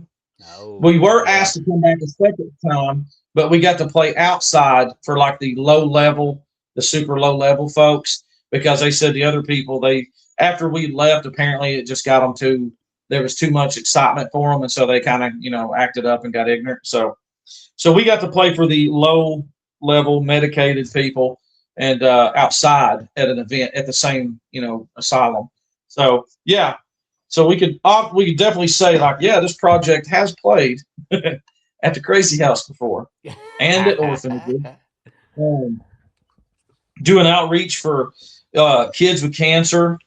I don't know, probably 5 to 8 kids maybe, and sometimes it was all girls. For whatever reason, it was all girls. And sometimes they would like paint things and stuff and give them to you. And I've got some of those in there in the other room, where That's they cool. get your little trinket. They're all, the kids are dead. They're dead now. So, But And it's cool that you yeah, I hold on to mean, that. It's like you're holding on to a piece of their memory, which is, especially since they were nice enough to make something or give something to you. That's really cool. That's cool that you well, keep on the that shit. old 66 photos on that website, you'll see the picture of a bald-headed girl with her face painted like a sugar skull. That's Caitlin. Caitlin said we could use her photos, and she's long since gone. But yeah, that was probably 9, 10 years ago. But No her shit. photos, that's yeah, it's her, with her face painted like that. And she goes, "You like the sugar skulls?" Yeah. She goes, "Well, look at these pictures of me." And so we used them. And I think it's cool that you still use it because it's almost like it's like keeping her little, it's like keeping her here, even though she is tragically passed. That's really Well, fucking cool. when you deal with people, you're dealing with human beings, and I can't imagine being in a situation. Now, see, with Dead Moon's Gray, I couldn't take my kids anywhere. Not a lot because you're playing bike rallies and bars and places, of that nature. Right. But when 66 had came about, I could take my kids with me because we were doing festivals and orphanages and all those places. But when you deal with these cancer benefits, and we did some stuff too, like if a guy wrecked on a motorcycle, needed to raise money for bills, if somebody had like colon cancer, needed help, we would do it for adults or kids. It didn't matter. And we Okay. didn't charge for that. Where my job is to get you as much money as you can get to help you get through your situation, or to help you get through your situation so you can focus on it and not have to worry about paying the bills. Right. Yeah. Hmm. So that said, playing with or playing for these kids and meeting their parents, seeing them with teary eyes, seeing them looking strung out and tired because they haven't been sleeping. But when you take a little girl, it's like, hey, she's into Barbie. Well, we got everybody in a whole bike club to go buy her Barbies because No we were pretty shit. tight in the bike thing. So everybody bought her Barbie. She probably had 50 Barbies. But her little brother, and I asked the mom, I said, what's he into? Oh, he likes wrestling. I said, what's his favorite wrestler? So we bought him some toys for that. And it's like, you're the first people that's ever brought him toys because even though his sister's sick and dying, at the same time, he's still kind of jealous, like, well, damn, she's getting all the attention, because he's a kid. He don't know no different. All he knows is Right. attention is either his or mine. So we brought him toys and I hung out with him. And my ex-wife and all the women were over there hanging out with that little girl, and they were playing, and all the little girls over there playing Barbies. They had clothes and all kinds of play set. It was like Barbie-licious over there. But I was over, hanging out. Some other guys come over. We're sitting there playing with wrestlers in a wrestling ring. And we're sitting Right. there doing this. Why? Because why not? It's like I'm not there just to play music and to promote that. I'm there to help them make money so they don't have to worry about their problem. Right. And so uh, we did. I founded a homeless outreach, and I ran it for 4.5 years in Knoxville. Um, every Sunday, no matter what, rain or shine, snow, it didn't matter, blazing heat, we were out there in it. Always did water, always did baby wipes. Sometimes I by myself, sometimes I had 15, 20 people. Um, we saw a lot of crazy stuff, as you will. I had churches contact me wanting me to take their youth group, and I said, I'll take anybody 16 and up, but they're going to see naked people. They're going to see drug use. They're going to see violence. They're going to see, all these things that, be prepared that this is what they're going to be exposed to. They don't Hmm. have to get out of the vehicle, but this is what they're going to witness with their own eyes. They're going to witness Right. humanity Yeah. and depravity. And we've rolled up into a camp, and the dude had his head beat in with a ball peen hammer because one camp decided they wanted what his camp had and waited until most of the dudes had left and went over there and beat them up and took their stuff. So this caveman living is a reality in the homeless underworld. Yes, it So, is. but the outreach Damn for right, that, brother. for the unwanted outreach, it was an umbrella. It's still on Facebook. It's unwanted outreach. Um, and under that umbrella was the music, was the homeless outreach, was the me and my ex used to go and do plays and skits with the youth groups. I also did a lot of speaking engagements at churches, trying to raise money for the outreach. Which you run into barriers with that, where people's like they'll give $200,000 to the Baptist convention, but they won't even give me $50 to buy cases of water for the homeless right down the street. So, but this their church, it's their thing. Hey, that's cool. But I came and I had a little slideshow, and I'd say, "Here's what it is, and here's what I do. Here's what I'm looking for." And it was what it was. Um, we also went to Serene Manor, which is once a month. Which is if you're homeless, then that's the what you call it, like a nursing home that you would go to. That place is nasty. It stinks. Smells like they mop the floor with piss. But those people in there's a lot of hopelessness and despair in that building. Hmm. So I would have the girls when I worked at a drug and alcohol program for teens for 5 years. We had a boys unit and a girls unit. I would have the girls unit make me cards, which we did give to the homeless people. But once a month, we would store up the cards and go to Serene Manor, which is about here by the Knoxville Health Department. And we would go in there and try to talk with these people just to say, hey, man, what's up? Because the motto of the Unwanted was, you are not alone. Hmm. On the back of our T-shirt, that's what it says, you're not alone. And that's just the motto of it. And so that's what we did. We went in there and we talked to these people, and we tried to. A lot of them, were socially backward, or they yell, or they're crazy, or whatever. But the ones you can talk to, and there's a woman in particular that was mad every day. Every time we saw her, we asked the nursing staff, what is her problem? And she would lay there with nothing. She had a bed and a side table, nothing on her side table. And she would lay there and look at the center block wall. And you're like, why is she doing this? Because she's mad that she woke up alive today. She just wants to die. That's the level of despair that's in that place. No, that's sad. So that was the five. So it was like five different avenues of outreach that occurred, under the Unwanted umbrella. And of course, the music when you're going out. We'd also have a booth set up for the Unwanted if you want to donate, like little Debbie cakes, anything pre-cooked, like or pre-made, pre-packaged. You could donate blankets, baby wipes, water. I came home one time and there was a literal case, a pallet of water sitting in my driveway. No shit. Which is what, 50 cases? Like it's still on the pallet, shrunk wrapped. So somebody had pulled in with some kind of lift and unloaded that in my driveway. And I was like, well, I just got off a third shift and I was ready to go to bed. And I was like, well, looks like I get to move 50 cases of water before I go to bed. But hey, you don't ask God for stuff and then, complain when you have to deal with it, right? Right, well, that's amen. Yep. And that was a big thing too, man. I mean, yeah, I don't know. Dealing with that, I don't know. There's a lot of despair, but the music was music, and if it made people smile, that's my job today. If you come to a show, I'm not up there trying to hit every note. I'm not trying to up there be in absolute tune. If you leave the show with a smile on your face and you're laughing, then my job's done. Yeah. That's it. I'm there for the good time, man. That's what we're there to do. If you want to hear perfection, buy the CD. Yeah. That's really what it is.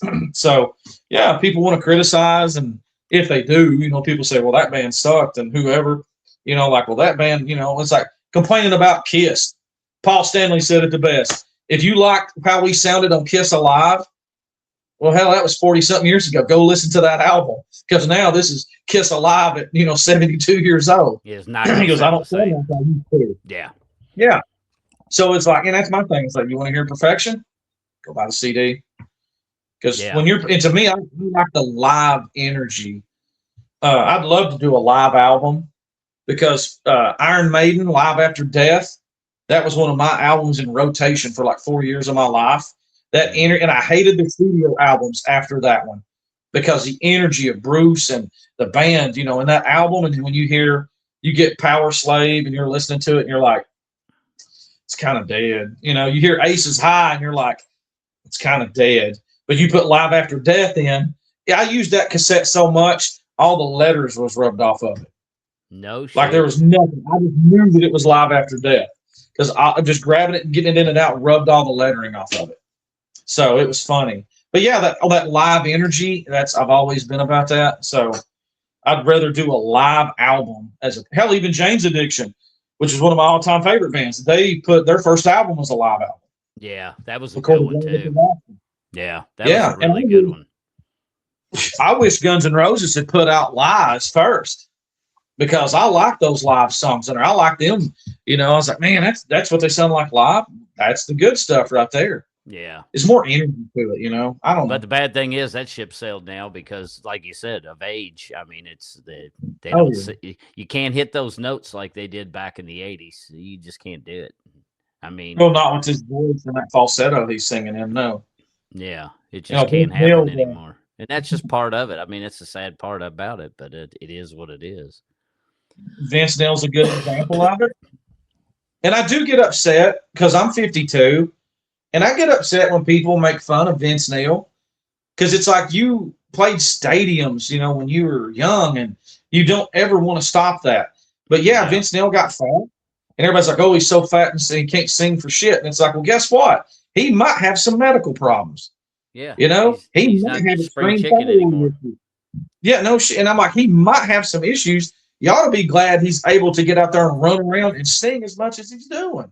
Yeah, If you don't exactly. like it, don't go to the show. Well, You know, I mean, I think he's fucking awesome. I mean, now some people may not like his type of music but you cannot deny that that guy has just he just oozes talent.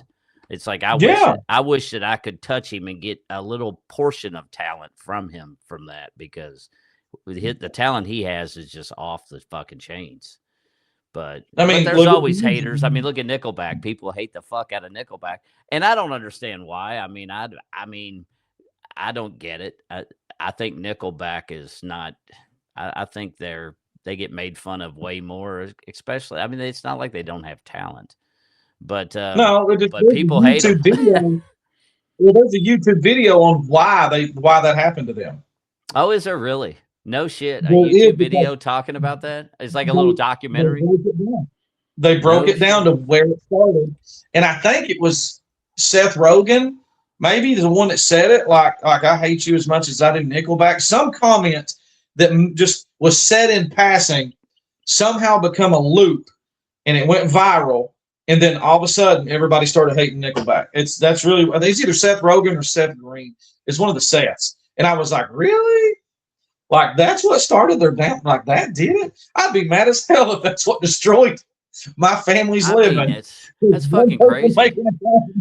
But I got to give it to Nickelback is they take it in stride. Like I've even seen things where they've kind of poked, they've kind of poked fun along with it, just to accept it. Because and it's because I'm sure deep down they know that they definitely helped set things up for the way things are today. They were Oh yeah, definitely influential. That you can't say they weren't. Whether you like them or not, I mean, it may not be your kind of music, but I've always liked I it. But would there's a rather. lot of people, man. It's like, man, I don't know why you hate them so much. They're not. It's not like they're that bad. I mean, it's not like they were fucking lip syncing and you found like Milli Vanilli and you found out that they weren't really real. And I've even heard, I don't know how true this is, but I even heard that the guys from Milli Vanilli actually could sing some. So I don't know why the fuck they were lip syncing in the first place. If they could actually carry a tune in a bucket, then why the fuck would you lip sync? Why not just Yeah, show your talent? But I don't know. Maybe it's because I don't have yeah, talent. that was a whole crazy situation with Millie Vanilli. It's funny you brought that up, but and then by today, you know damn well, Millie and Vanilli are sitting there going, "Look at all these fools with backing tracks." The Oh first time we yeah, played with a band, yeah. I'm sure they are. the first time we ever played with a band using backing tracks, I got upset. I was like, "That's cheating." You know, like they literally had an intro, and the guitar player's up there. They had makeup and all this stuff on. And the guitar player's up there, and he's got his hands out, and he's lip syncing to this thing. And I'm like, "What the hell's he? What are you doing?" Because I'm very competitive, right? I'm extremely. If we're eating spaghetti, I'm gonna eat my spaghetti faster than you. Okay, that's me. I'm naturally competitive. And so when we played, we put like 150% into that show. Like I sang House of the Rising Sun just to show, like, look at me, I am the singer in the room, you know. And because I was doing the Animals version where it was like the slow bluesy version with the real high notes. That Oh is no on shit. YouTube, by the way.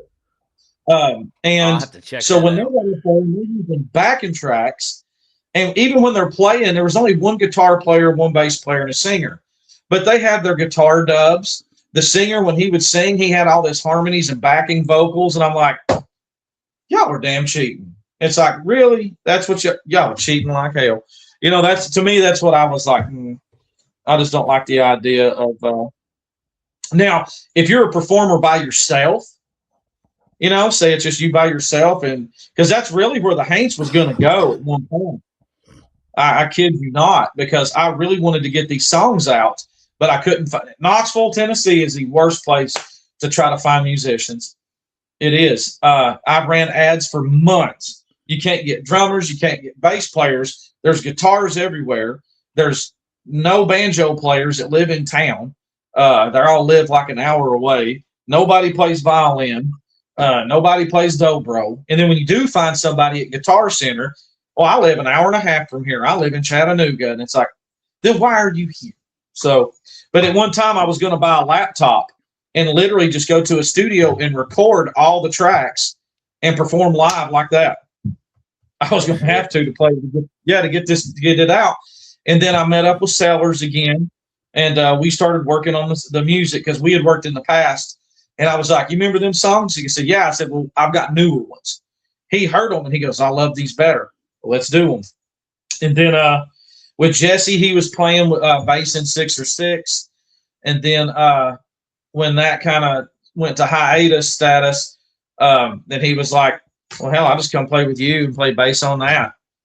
So, and then we're experimenting too with the bass on it, since like with the distortion too. So it's going to be kind of like, Motorhead a little bit with that distort. The bass won't be distorted all the time, but to accent certain parts and stuff. So there's a lot into the Haints. That's why I need a dobro, because I play slide guitar as well. I just use my standard acoustic. Oh, but I'll play, I have stainless steel slides. And so I'll be doing that. And so sometimes if you're doing a slide, the guitar and the mids kind of get real thin. Well, that's one of those times where you turn distortion on the bass to keep it thick and heavy. So what do you do? Do you take your guitar kind of like Jeff Healey did and set it in his lap, because obviously he was blind, so he had to do it to to maintain control. But do you use your slides like that and just set it in your lap and play, or how do you do that? I just wear it. Like no shit. So you wear it normal, and then you run your slides up and down the fretboard. That's fucking cool. Do. That's fucking badass. Well, I don't blame you. I love that you incorporate a lot of different instruments. One of my favorite bands, I saw them yesterday and here in Louisville, and I get to board a plane Friday and go see them in their hometown in Boston, is Dropkick Murphys. And I love the Dropkick Murphys so much because they got such an eclectic group of guys that play, because like you said, they play the fucking banjo, the mandolin, the fucking accordions, the fucking whistles, the bagpipes, the drums, the guitars, the bass. It's like they hit all of it. And even the violin or the fiddle, they bring that out and fucking jam that shit. It's like they have so many guys that play so many different things. And it just makes for a really fucking neat show, I think. And I like a lot of bands too that also incorporate brass, which you don't see that too often, which is kind of interesting. But you incorporate the wind instruments into stuff too, like that. It's just. But I like ska. I do like ska music, and definitely still like the punk and the Irish punk and the rockabillys and all that shit. And I love seeing different influences. Like one of my favorite bands, and of course they're heavy metal, is Volbeat. But Volbeat, you can see they got their influence from a lot of rockabilly stuff like Social Distortion and whatnot, but also the Johnny Cash, they definitely love Johnny Cash, but then they love that fast shit like Metallica, and the double bass. I love that, that double bass all the time. It just sounds so fucking awesome when you can incorporate double bass and shit. It's heavy and it's nasty, and that's what makes it so good. Hell yeah. Like, and the thing that you're doing that's why I love it. I like Johnny Cash and all, but Johnny was just like mainly him and his guitar. I like Waylon a little more because Waylon in his latter albums was experimenting with sound. Like some of his songs, he's running a flanger on his acoustic or on the guitar. I don't know if it's his guitar, but there's a guitar track in some of them songs, with a flanger on it. And you're like, wow. And he was doing this like in the 90s, I guess in the 90s, late 80s. Because I wonder too, like, where did Sheldon, Hank 3, where did Sheldon get his, a lot of his influence from? And it wasn't just from his daddy, but it No. was like, I can hear a lot of Waylon, in that music. I can hear, and I'm like, oh, okay. So I don't know. I mean, I jam to Waylon. I like Gene Autry. But I listen to everything. I've got my list is any from Body Count to Jane's Addiction to Frank Sinatra to Beethoven to, I mean, there's like my stuff, AC/DC down to reggae to, it just depends on what mood I'm in, honestly, to what I'm Right. really listening to. Blues, bluegrass. I would like to take bluegrass music, just anything off the radio, and record myself playing drums to it. Because when you think about the tempos that bluegrass is driving, Mm-hmm. it's death metal. Like bluegrass is like death metal with a banjo. That's all it is. It's When that country death banjo's metal. going and that's your tempo, that's faster than Slayer. If you're sitting there hitting double bass and doing and playing that stuff, you're like that's bluegrass. That's why there's no drums in bluegrass. They'd be too. It's always them like claw hammer, them strumming the whether a banjo or a guitar, they'll strum it to make the beat because the bass is keeping the low beat, and there'll be another instrument sitting there just strumming like that to keep that time. That's Imagine drums fucking. in bluegrass. I mean, now with the Hollar Haints, there is vocal, there's bluegrass vocal influence, especially on the song I wrote last night on the mandolin, and I've got two more songs, where you're getting kind of high pitch, when you're singing it. Right. So, and that's the thing too. I was explaining that to my chick. Was she's like, why do they sing high all the time? And I said, well, if you're playing in a bluegrass band and your mandolins and your banjos, you got a bass, you got a guitar. I said, and you don't really generally have microphones if you're sitting around on the front porch. So you can't be singing sexy like Johnny Cash because then nobody's going to hear you. So you have to get your vocals to a pitch above to where it cuts through to, above the music while you're sitting there acoustically. Mm-hmm. I said, that's why a lot of people sing the way they do with bluegrass. That's It's very just the way, interesting. because I can talk in this low baritone, but one of my favorite bluegrass songs is Ruby. And they're like Ruby, and you're like, God, that's really high. It's like, well, yeah, you got to cut the vocals out of the music to be heard. So No, yeah, that's I interesting. analyze a lot of stuff. I analyze a lot. I sit around thinking of a lot of stupid shit, dude. No, there ain't nothing wrong with that, brother. There ain't nothing wrong with that. I do. Well, that's like you I mean, mentioned you even had some influences with Rage. I tell you what, Tom Morello is probably one of the fucking best guitarists just because of the way he reminds me of like the newer aged Jimi Hendrix because Jimmy was always fucking around with the guitar to like if I do this, what is it gonna sound like? And then he would do it and it would either be awesome or it'd be like, yeah. And then you'd try something else. And that like Tom Morello, the way he did with Rage back when they were all together was fucking just killer. And it's just some of the mm, sounds you're like he's doing that with a guitar. And back then it just like my mind was just like blown because I was like, God dang, dude, how does this guy do this shit? And it's just experiment, kind of like you said earlier. I just fuck around with shit, and then you know it is what well, that it first is what it album, is. that first album had that little note in it that said there was no synthesizers using in the making of this album, and I was like, what the hell does that mean? And then when you hear it, you're like, well, how are they making those sounds? Because back then you didn't have YouTube. This is like No, 19, God, what was this, 1991, 19, I was gonna say I was early still in '90s. high school. I might, maybe 91, 92. But when that album come out, and but yeah, I mean, back then you didn't have like YouTube. You couldn't watch things live, Hmm. unless you saw it on like network TV. And you're just like, how are they making these sounds if that's not a synthesizer? You assumed it was a guitar or the bass doing it. But Right. then when you actually see him doing it and the way he bounce a pencil on the strings and then flip his on and off switch and all these little tricks and things he did, it's like he just sat around making stuff up. And that's just so fucking So cool. Now I didn't know they had a disclaimer showing that. That's interesting, and that makes sense why they mhm. would because yeah, like you said, the way he did shit, you were like, how the fuck is he doing that? It just was bizarre. Like it just, and I love shit that's obscure like that. Something new, something that you're just like, man, it just doesn't make sense. But here it is, and it's happening, and it's all, and it works. So those Yeah, got it's just amazing watching you guys do your stuff. We actually got Pam said there's a guy called well he was in here earlier, Scott Bradley. Says we seriously got to get an address from Scott Bradley because he wants an autograph from you. He would love to have an autograph from you. So I can do that. Got pictures we through the time. we'll have to do that. I'll have to try to get it from Scott because I just met him not too long back starting these podcasts. This guy, I don't know how he found me, but he did. And I'm glad because he always he may not stay the whole time, but he always drops in and lets me know he's there. He's a really cool dude. Him and this other guy, Big Johnson, which I'm surprised Big Johnson's not in here right now because he is he definitely is. Anytime I go live, he's another one that's always right there. Oh, she says she does got it.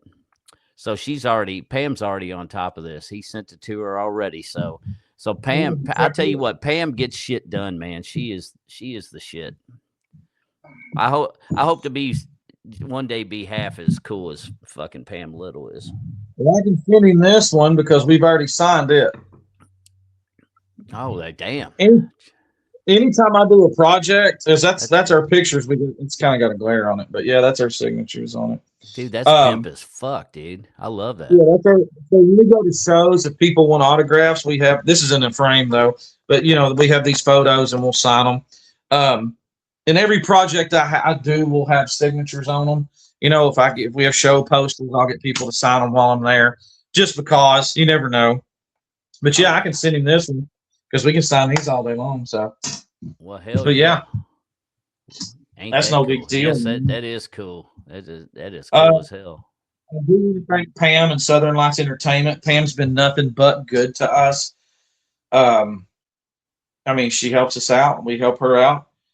She's been very good to me too. She's my rock because I'm a dumbass when it comes to this shit. So if it wasn't for some people like her, I have a few people, one handful of people that have been nice to extend that olive branch to me. Because most everybody wants shit. It's like, oh yeah, I'll help you do that. It's gonna cost you though, like $20 an hour, $40. You know what I'm saying? It's like what happened to just kind of sharing information and helping people learn and some people are into that and some aren't. And I'm lucky I found about a handful of people that are willing to do that. And she's definitely my rock for sure.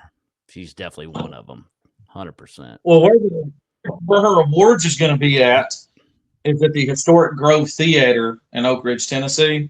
Yeah, I've never. And then that's where Jesse. Before I met him, that's where he had run a few of those events, and he calls it Droves at the Groves.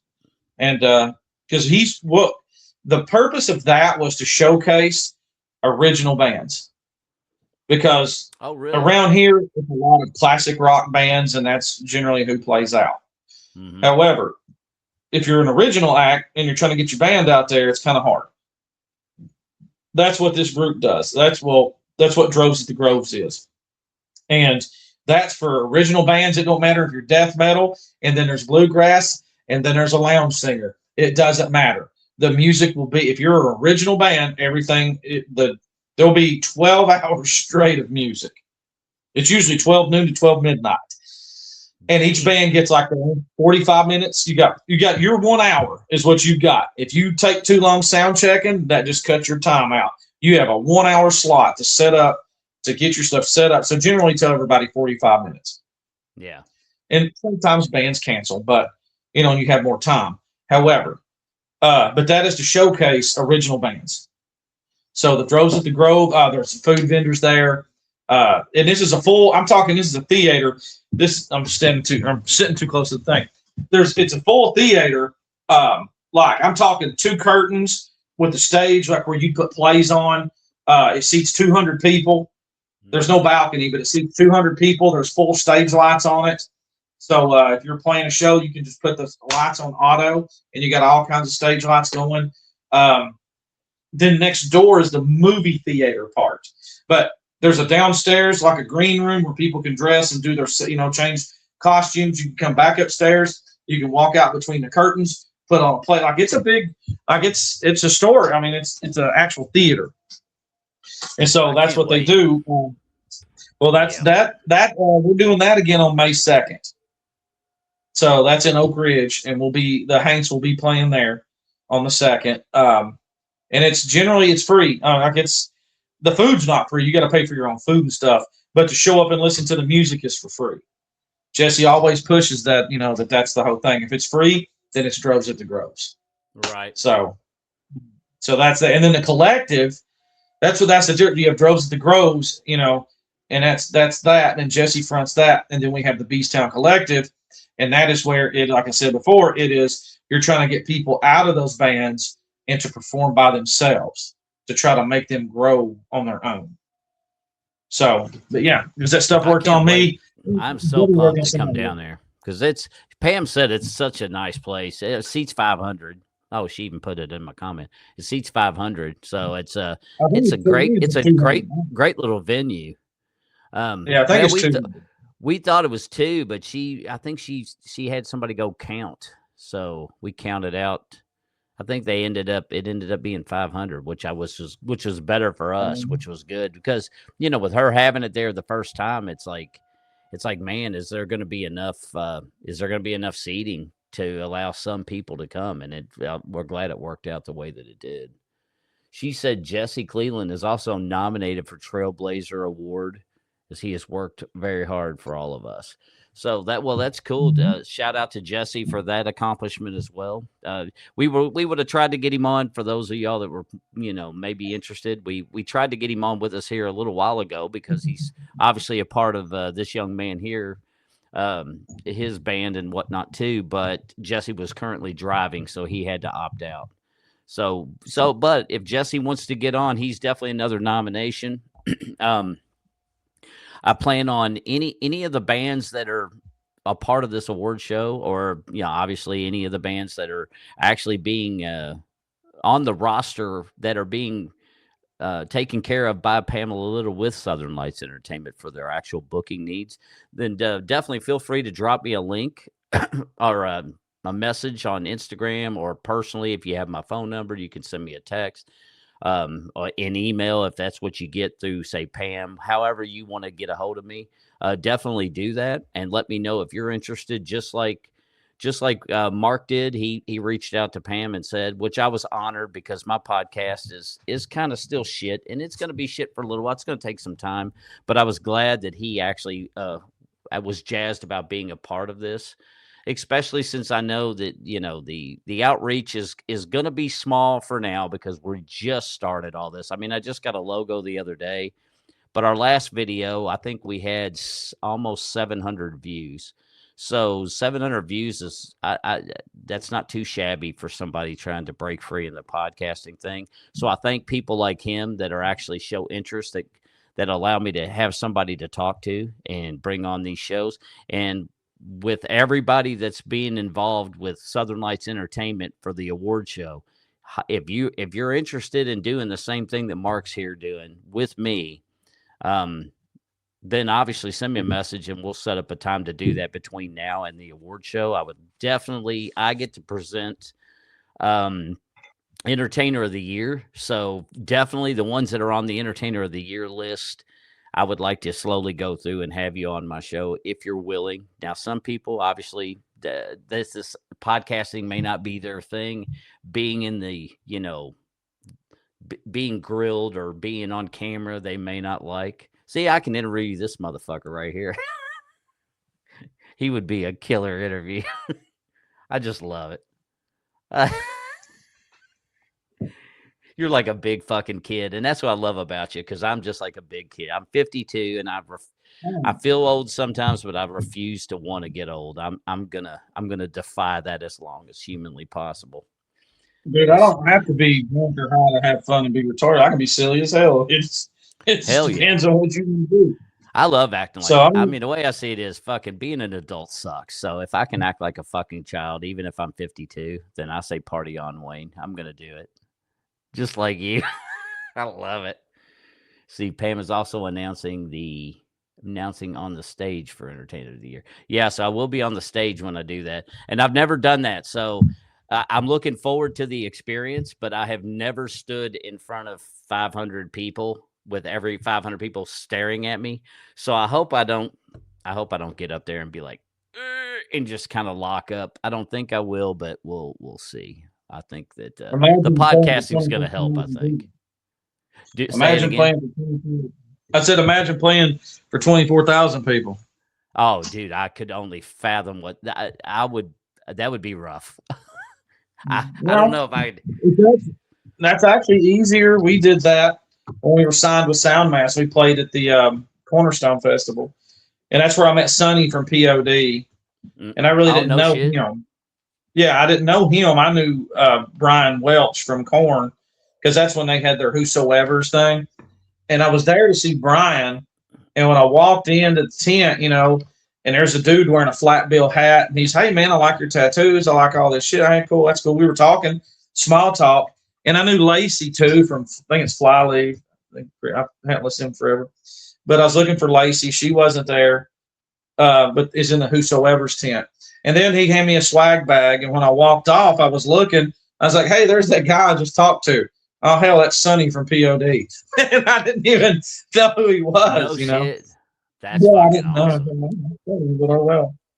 But That's yeah, fucking hilarious. it was in Peoria, Illinois. 24,000 people is the biggest crowd I've played for. Damn And I nation, was in the man. movie. I was my title was Southern Biker in a movie called Sorry, like Sahri. Um, everybody in the band, almost everybody in the band at that time had a role in it, whether they were a monster. The keyboard player was actually one of the lead actors in the movie. And just because the talent agency from Nashville didn't bring the kids, because it was a bunch of kids going to stay at a haunted house. That's the premise of the movie. And they didn't provide any kids for the ghosts. So the director goes, "We're there to shoot our video at the same time they're filming." And dude's like, "Is any of y'all got kids?" "Well, yeah." He's like, "Can you get them here within the hour?" And so we got on everybody gets on the phone. I was like, "Woman, get the kids, get them down here now." It's like, "Why? They're going to be in a movie." So as soon as they got them there, everybody was doing makeup. Like they had to have them, like soon as people would arrive, they're like, "Bring them up here, get them up here." So even my son, who's 16 now, all three of my kids were in the movie, but my little son at that time, I think he might have been 2. So it was kind of funny and seeing him getting painted up like a ghost, and they're trying to fit him for a costume, and he didn't want his face painted and stuff. And it's like, "Just calm down. You're going to be in a movie. Just calm down." Trying to get all that done and stuff. And it was just, but ended up, the movie's there, and they shot us a video. I was in the movie, and that was a thing too. In the movie, we're practicing our lines, and I'm the guy that tells them how to get to the haunted house. And I was like, yeah, when we were doing dry runs, there's dry rehearsals or dirt drops. When we were doing those, it was like, yeah, I said, "You don't want to go down there." And he's like, "Why not?" I said, "Well, because there's a demon that runs that holler, and you don't want to be up in it." Well, there's a woman that wasn't from here laughing out loud, like, "Oh my God, you totally said holler. It's so funny." And it's like, no, it's not. It's like, everybody here don't like you. It's like nobody here wants to be with you. So go away. But yeah, it's like she just thought that was the funniest thing ever, was the fact that I called it a holler. And I was like, whatever. I But see. yeah, I've that's never me heard in that anybody movie. call it a hollow. I've never I've always heard holler. I've never heard hollow. If I heard Well, hollow, I'd the be like, first, what the? And I ain't even all that red. I mean, I guess a little bit, but it's but funny. Some people do. And they'll say, like in that movie Dukes of Hazzard, I got disappointed with Johnny Knoxville when he goes, "Yeah, we're Appalachian American. That's how we identify." I was like, "What? Nobody from here calls it Appalachia. It's yeah, Appalachia. It's the yeah, cha." And sometimes back in the day, we'd call it the chain, because you're from the chain, from Appalachia, the chain, Appalachian. So the chain is kind of, so yeah, so I'm from the chain. I But yeah, hadn't that heard was of the just one of them chain. big That deals, was a new man. one. I haven't heard it called the chain, but I know what you mean the other way around. How But they like when we actually were, pronounce it. and when we were in the airsoft circuit, doing events every month, we were all over the Southeast. And I tell you, we could go to South Carolina and, it'd be okay. But if we went Virginia and anywhere east of here, like, dude, as long as we were in the Appalachian chain, in the mountains, Mm-hmm. dude, everybody's totally cool. Like, it's their accent may be a little different, but our food like is the same. The drink likes are the same. It's Mm-hmm. like, and it's different. If you go to Nashville, you're out of the mountain range, and it's not. It's like pop country. It's not the same. You go up to Bristol, you go up to West Virginia, you go up to Virginia. You're in the mountains of North Carolina. It's all Appalachia, so it's just like all the culture is essentially the same. And there is a mountain subculture for the really rural towns or really rural areas. There's a different little, and some of those people, like up here in Scott County, right on the Kentucky border, we're in Big South Fork, on the Tennessee side. Some of those old folks up there, because me being around my family in Kentucky, and that's being around them, I get used to hearing that talk. Mm-hmm. But there are some people up in Scott County that really is hard to understand, when they're talking, and you're just like, you have to listen to them. But it's just that it's a real isolated dialect. Mm-hmm. You realize that comes from Scott. That's like a Scottish and Irish accent.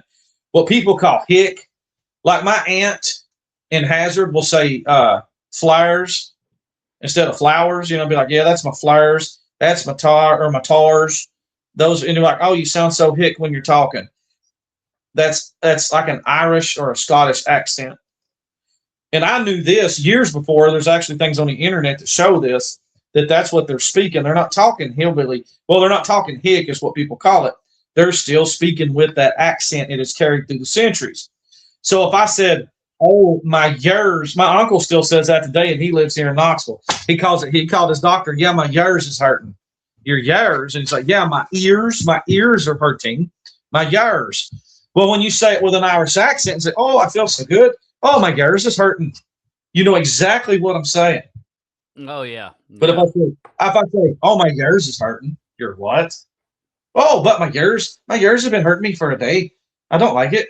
I want it to stop. When you're doing that, and when you learn it, you're like, oh, why? Because what settled these mountains? The Scotch Irish. Yep. That's where our accent comes from. Now, like 10 years ago, there was nothing on the internet about it. Now there's YouTube things. Now there's little reports and little or whatever, dissertations on it, on language and things. Some people get it wrong, but yeah, we're in Appalachia. That's how you It's pronounce it. That's a pet peeve of mine when they call it Appalachia. yeah. There's Bigfoot in Appalachia, and I'm like, yeah, you're not from here, buddy. I know. I can tell. No, Well, I was on a movie set the other day, and it's funny you talk about accents because I was doing set medic on a movie, the growing season. I was filling in for an awesome lady that that's what she does, and she needed off, so I went in, and I'm sitting there talking to the crafties booth, and it was run by two women that were her name's Portia, and the other one was Linda, and they were both from Australia. So it was really interesting talking to them because, like you said, the whole way things are said is completely different from region to region. So, like, the way that you would pronounce certain things in regards to like towns or cities or whatever in Australia, it was not the way I'd say it. Is she's like, well, that's typical for the way you all would say it, but it's really pronounced this. And then of course, the like ACDC. Did you know that ACDC over there is called Akadaka? They're not called I didn't. ACDC. Yeah, Akadaka. And that's what they told me. And of course, I thought they were fucking with me. I was like, man, y'all are fucking with me. It's not Akadaka. But I asked ChatGPT to show a buddy, and sure enough, yeah, she said it. And that's just the way they call them that over there. It's funny. So I love that. You know, I love how just hearing that because I didn't know that. Like what you just said, that educated me on where that come from. But it makes total sense after hearing the story. It makes a lot of fucking sense. that's how that is. So that's fucking interesting, man. Very fucking Well, interesting. with today's technology, you can get on Instagram because I follow three different girls from or three different women in Ireland. And when you're hearing them talk, to call your flowers flares, that's not being lazy. That's what people around here. You go to a Yeah. school in the city and they're telling you like you can't say it that way. It's flowers. You have to enunciate it, and you See, I can. don't I know. can. If I want to. But you say, "Oh, that's my flares. I got such pretty flares out there in my bed." I mean, Yeah. that's just Yeah, that's the that's way I how you say it. pronounce it. I don't enunciate it. It takes too much effort to say flowers. I don't know. To me, I will tell you this. flowers just rolls off a tongue easy and it's over and done with. You know. I'll tell you this. Accent makes a difference because when I was at the sex offender facility working, I wasn't an inmate, I was a worker. I'm And glad when we I was at clarified that that. facility, they would like to clarify that. So, because when I say that, well, when I was there, everybody's like, Yeah. what? But, but there was a guy there from Ohio, right? hmm And he would get the boys so pissed off because, like, all right, guys, it's time to get up. Come on, all you get up. It's time to get up now. Let's go. Hey, and then he would call people by their first and last name, like Jimmy Stewart. Let's go. Come on, we got to get. And it's like, dude, stop. You're irritating everybody. And it's like just your voice. It's like, why? I said, because in the South, not even in the South, but in Appalachia, period, the only time you get enunciated at is when your ass is in trouble. that It is. makes sense Think though. about, Yeah. think about your mom, because your mom could be like, you need to clean your room. You little shit ass. You need to clean your room or I'm going to whoop you. You're going to pick a switch for me. But as soon as your mom said, well, as soon as your mom called you by all three names and Oh yeah. enunciated, Yeah, you were Jimmy fucked. Wayne Stewart, get your ass in here right now. You knew your ass was going to get Yeah, whooped you were fucked. because enunciation is considered aggressive, or not considered. It's like subconsciously aggressive to people in the chain. It Right. just is. I don't know why, but when people enunciate at me, you're kind of like, "Oh, fuck, bro." Because when our parents enunciated at us, we was about to get a whooping. Yeah, you knew you were in So trouble.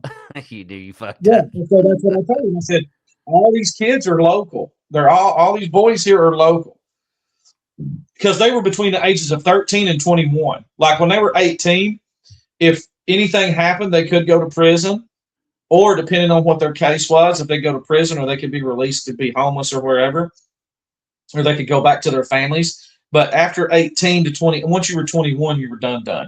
But yeah, it was a facility ran by Youth Services International, based out of Texas, hmm and yeah, it was a sex. It was supposed to be like a 2.5 year program. Nobody ever finished it. We had people living there for 5 years. Like it was like they've been there forever, and that's because their family didn't want them. Like um, between me and you and everybody else listening, there's no fixing sex offenders at all. Yeah. There's Yeah. nothing you can do to rehab. There's nothing, and a lot of those, yeah, they offended when they were kids, but their own families didn't want them back. Foster families wouldn't take them. DCS was trying to place them places, and they're just like, "I'm sorry you did what you did, but you did what you did." And then sometimes it was sucked for because you felt kind of bad, but at the same time, you'd look on their little victims poster, and you would see anywhere from 10 to 25 victims, and that's people that they had molested. It's just like, yeah, I mean, you had people there you worked with every day. You had people you could tolerate, and some of them you kind of liked. But hmm in the end, when it comes down to it, if you've seen them outside on the outs, I don't want them around my family. No, yeah. You don't want Yeah. them near anything because you're just like, no. And me and my wife at the time, my ex-wife, we had a code word that if we were ever out and I said something like pineapple, she knew to take the kids and get away from me. Yeah. So a lot of police families do that too. If they're out with their family, there'll be a code word so they can get the family away if they see people that they've had problems with. But Yeah. Yeah. yeah, all that stuff. But yeah, it was that was one of the best jobs I ever had in my whole life. The sad part is I didn't realize it until I didn't do it no more. Oh no shit. The the people I worked with, most of them were like spot on and high speed. Mm-hmm. Just imagine every single day is like Full Metal Jacket. That's how you talk to people every single morning, getting out of Yeah. bed. If they didn't get out of bed, you got them out of bed. If they wanted to fight, then you wrapped them up, you put them in isolation. Then they had to get situated, get their stuff together, and then get into school, which the school floor was in the building. It was a big 3-story building, and it was at the Lakeshore facility where the asylum was at. Oh, no shit. So same Oh yeah, place. you had the main building, which was Chota, and that's where if you got picked up for being crazy by the police, that's the admissions building. And then the sex offender building was next to it.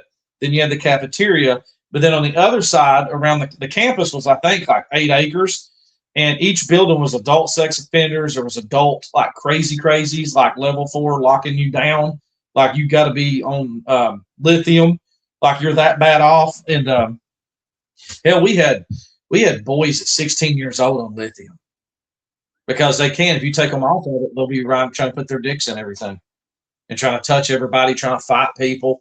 Like it was a violent place. I had my ribs broke there. I got stabbed. I got slashed in the arm with a shank.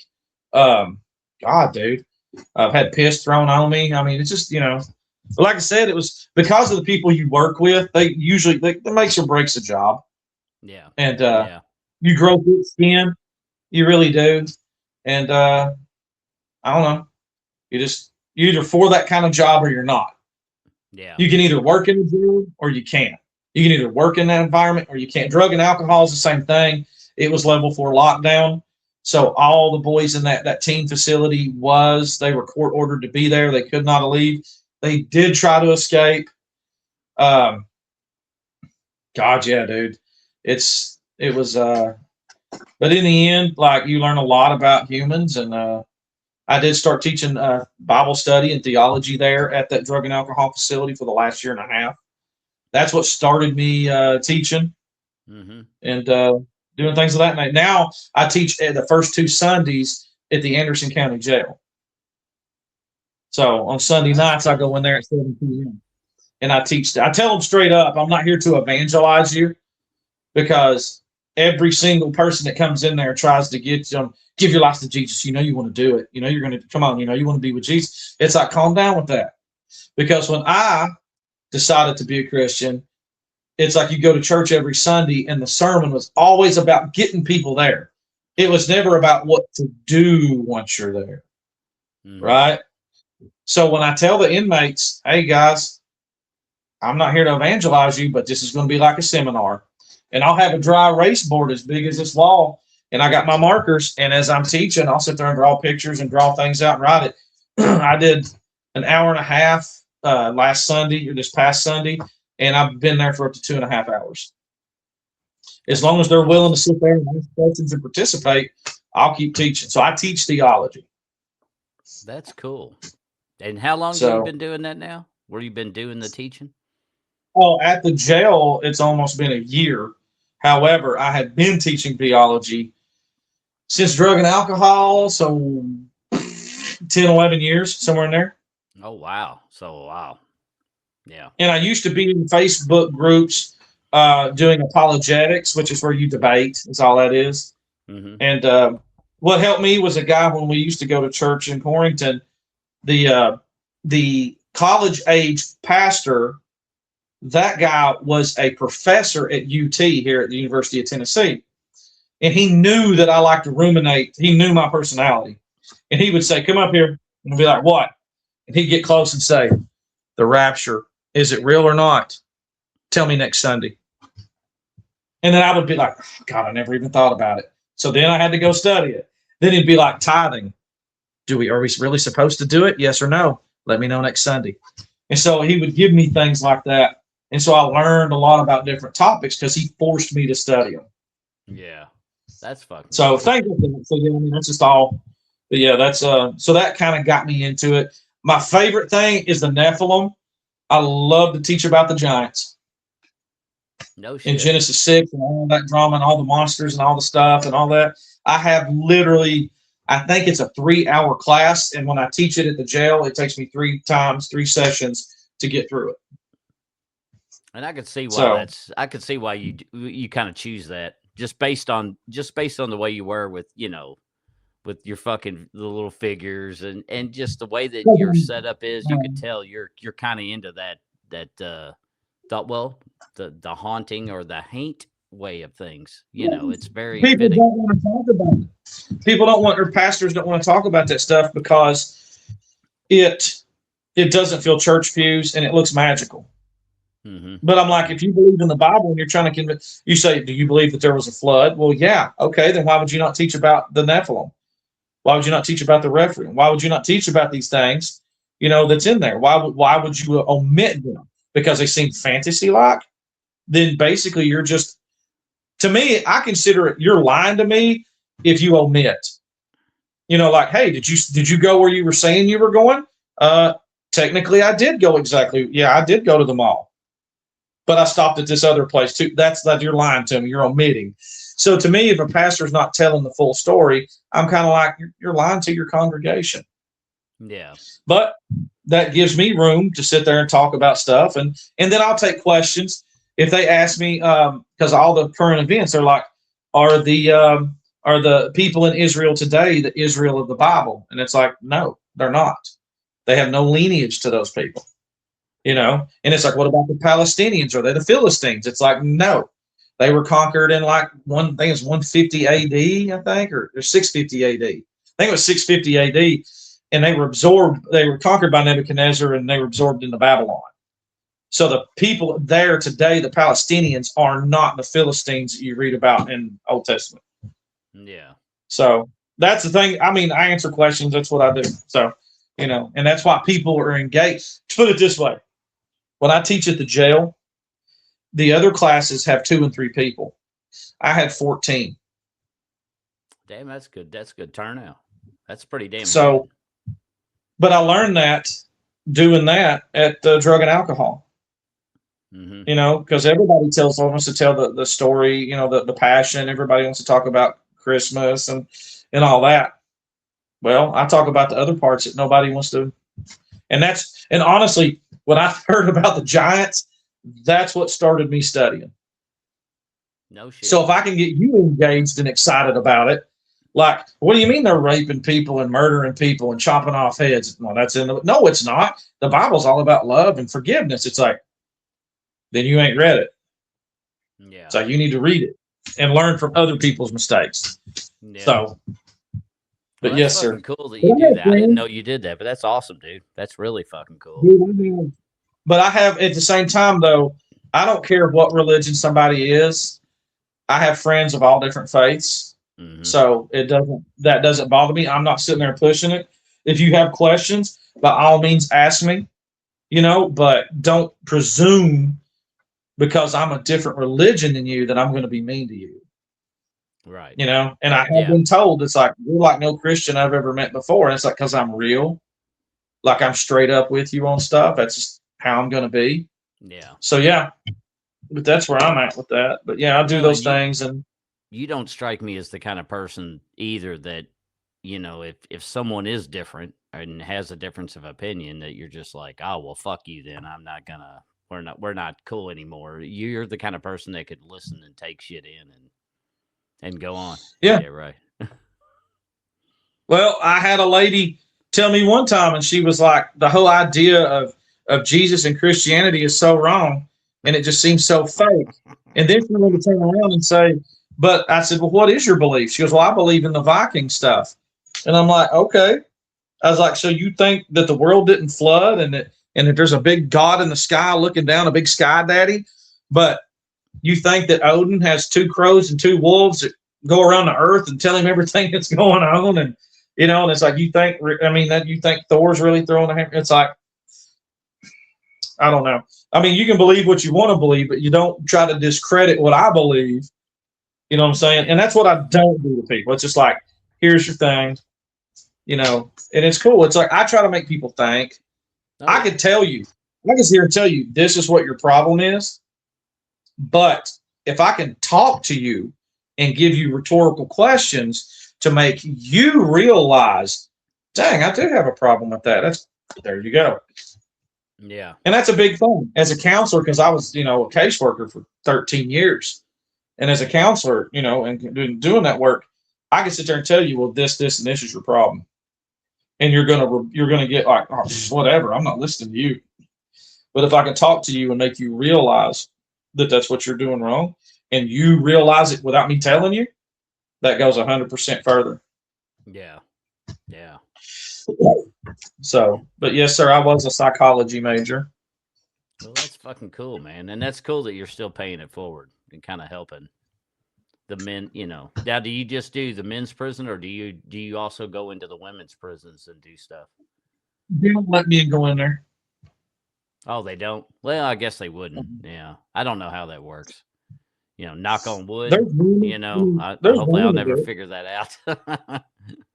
Now, there's women that do it. They go in there. They're there at the same time, but I go to the room in the area I go to because it has the dry erase board. Mm-hmm. Yeah. And I tried with a small one. I bought one at Walmart, and I tried using it, but I fill it up, and literally my board is as big as that wall. It's probably 5 by 8, and So I just you have can put a my lot own of shit on Sharpie. there. Yeah. My board was filled up, and then when they asked me questions and stuff, because of in the past dealing with, at the same time, because I'm a Christian doesn't mean that all Christians like me, because they see me as some kind of wild card. And I have went to a church to teach. This pastor called me and said, "Hey, man," he was in a bike club, and he was a youth pastor, and said, "Hey, bro, I got kids over here. My youth group thinks that if you have an STD and you can take a pill for it, then it doesn't count." He goes, "I need help." And I said, "When do you want me?" He goes, "Can you come tonight?" So I show up, and I'm wearing like a flannel shirt with khaki pants or so. I might have been wearing jeans, but I was dressed all, cholo. Mm-hmm. And the people there, the church folk, were just like, "Oh my God, who's this guy?" Totally ignored me, didn't even want to shake my hand, didn't want nothing to do with me. I get downstairs, I talk to these boys. We're sitting there going through stuff. We're hashing this thing out biblically and from a man's perspective as well, Mm-hmm. And in the end, we get done and we go upstairs. And then all of a sudden, when he introduced me as the Reverend Marc Bees, all of a sudden everybody wanted to come shake my hand and meet with me. And I Mm-hmm. was like, "Nope, I don't play games like that. Right. You're either real to me now or you're not. If you're not real with me now, then you're not going to be real with me once. I don't like that. I don't like smiley glad hands." Right. So, and that's not even just with them. That's with music too. With Dead Moon's Gray, couldn't find guitar players, couldn't find bass players. And then when you get people, they want to change the music, they want to steal the music. We signed on 3 different contracts. Then as soon as we signed with Soundmass, all of a sudden, "Hey man, do you need a guitar player? I'll come play with you." It's like, "Nope, we got it covered now." "Hey man, do you need a bass player?" "No, I don't. We don't Yeah. need nothing of that now." "Well, you're being an asshole and acting all conceited." "Why?" And it's "Because when I needed you to help me, you didn't want you nothing to weren't do there. with it." Yeah. Exactly. Now that the little red hen has already planted the grain, harvested the grain, and made the bread, you want to come eat the bread with me. Sorry, that's not how that Yeah, works. it's fun. It's funny how So, people aren't willing to help push and get that trainer rolling down the tracks. But boy, once it starts getting some steam, then they're wanting to fucking jump on in groves. and then they have the "We Hate Marc Bees Club" because, well, Marcus is doing this and Marcus is doing that. It's like, I'm over here just living my life. It's like, y'all the ones that didn't want to play with me until, it reached a certain level. Yeah. So y'all laughed at it until it got on the label, and now it's cool all of a sudden. So Yeah. sorry. Now you're That's done to throwing me, shade. and it's the same thing with the Haints. It's the same thing it was with 6 or 6. The Mm-hmm. people that are honest and straight up dealing with me right now, because I'm going to shop the Haints to labels. That's my goal. I want to hit an independent label. I'm not going for majors, and I'm going to shop it. But the people dealing with me now, I don't forget those people. If you're dealing straight with me, then I'm going to help push everything I can of you, in the future. Hell yeah. It just I can be your best friend or I can be your worst enemy. So, and that's just it. It's like, if you do me wrong, if you lie to me, you steal from me and cheat on me and shit, guess what? I want nothing to do with you. Yeah. You know, But if you're cool with me now when I'm not famous, when I get famous, guess what? You're going to be famous as much as I can help you get there. Yeah. You know, I'll be up there. If you want to come up, hey, you want to come do this? Hey, remember your band? Come on up here too. Hey, the podcast. Hell, we'll come back and do it again. We'll try. You know, if I'm famous, shit, I would be trying to get this on a national level, get it seen, get it heard. That just brings you more I livelihood, appreciate that, man. brother. I really do, because that's the way I've been acting. Like with me being retired from the city, it's I do, and I'm doing what I'm doing because number one, it's interesting, and it's trying to learn something completely new without having to rely on someone else's paying to go to college for education for it. But the big thing too is just try to help each other give a leg up when we're all down here in the bottom of the pond. I use pond scum as the fucking my terminology of being ground zero starting off, and it's like why are we not helping each other all elevate to try to come to the surface? But some people want to elevate, and then like you said, there's some people that want to you'll help them elevate, and once you've helped and you're no longer of value to them, then they wash their hands of you. And I think that's a little discouraging, but what do you do? You got to learn from it and then move on and then learn to help the people that actually appreciate it. So, but That's all you can do. I really appreciate you, giving my podcast a chance. I want to thank you again, not to beat that horse too much, but I mean, I'm very appreciative and very honored that you chose to do this, especially since I mean, my fucking backdrop it's cool, but that's a fucking beach towel. I mean, it's like my broke ass is, I'm assembling things just a little at a time, just whatever I can do until I can start making some money from this because I'm not making a lot of money. So without dipping into personal money, it's like, let's try to see what happens in this podcast thing. I mean, hell, the only reason I'm pushing it is because Pamela pushed me. She's like, you need to do it. So, and I think she's right, and I'm enjoying it. So I've had a great time today. We're at a 2.5 hour mark, so I'm sure most everybody's gone, and most people may not tune in and watch the whole show. But for those who did stick it out, thank you all so much for being a part of this show. And do you want to take a minute to go ahead and tell everybody, like, where can they find Holler Haints? Where can they, if you do got a few, you mentioned it earlier, but you may want to reiterate it. That way, if people track to the end and see, they can find out where they can check you out and what's you got upcoming maybe for the next month or so. So if you're in the area and you want to check out a good show, then fucking buy a ticket and go support this guy and his guys. We have the next show is it's a collective show. It's Pam's Showcase at Alley Ray's in Knoxville, but that's an acoustic. Our first full on like big electric show with the full band is going to be on April 11th at Pirates Club, and that's at Jimmy Herrera's venue. And Jimmy's been good to me. That's why I like when he saw me playing guitar, he was like on the bottom of your guitar. He's like, you need to put one of my stickers on there. And I was like, cool. So, I've got 2 different decals made, for the Holler Haints. And it's like, so when we go up there, I'm going to give him a decal and say, now you can put this to where everybody's, watching your live, because he live streams when you're playing there, and be like, now everybody can see a Holler Haint decal when they look. Yeah. We're on Facebook. It's on YouTube. Anywhere you'll see the skull, that's Herschel. So that's just his name. He's Herschel too. That's fucking badass. That's just awesome. Anywhere you see that logo soon, what I'd like to get it is to a point where you don't even have to put Holler Haints. You can just put that skull on there, and people would know exactly what it is. Absolutely. Yeah. And I'm assuming, music-wise, I'm assuming if anybody out there streams on Spotify, Apple Music, all that good shit, I'm sure that you all are probably pretty much on all of streaming platforms. We're not on that yet. We still have to.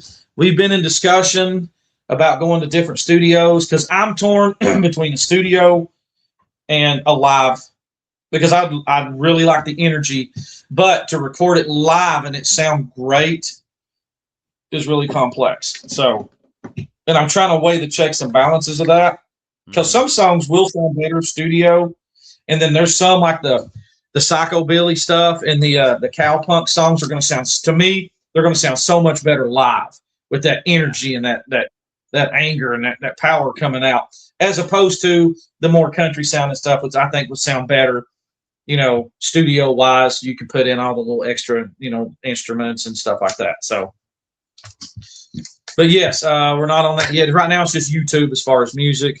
I have not created a Instagram yet. I just put them on the Marc B's one.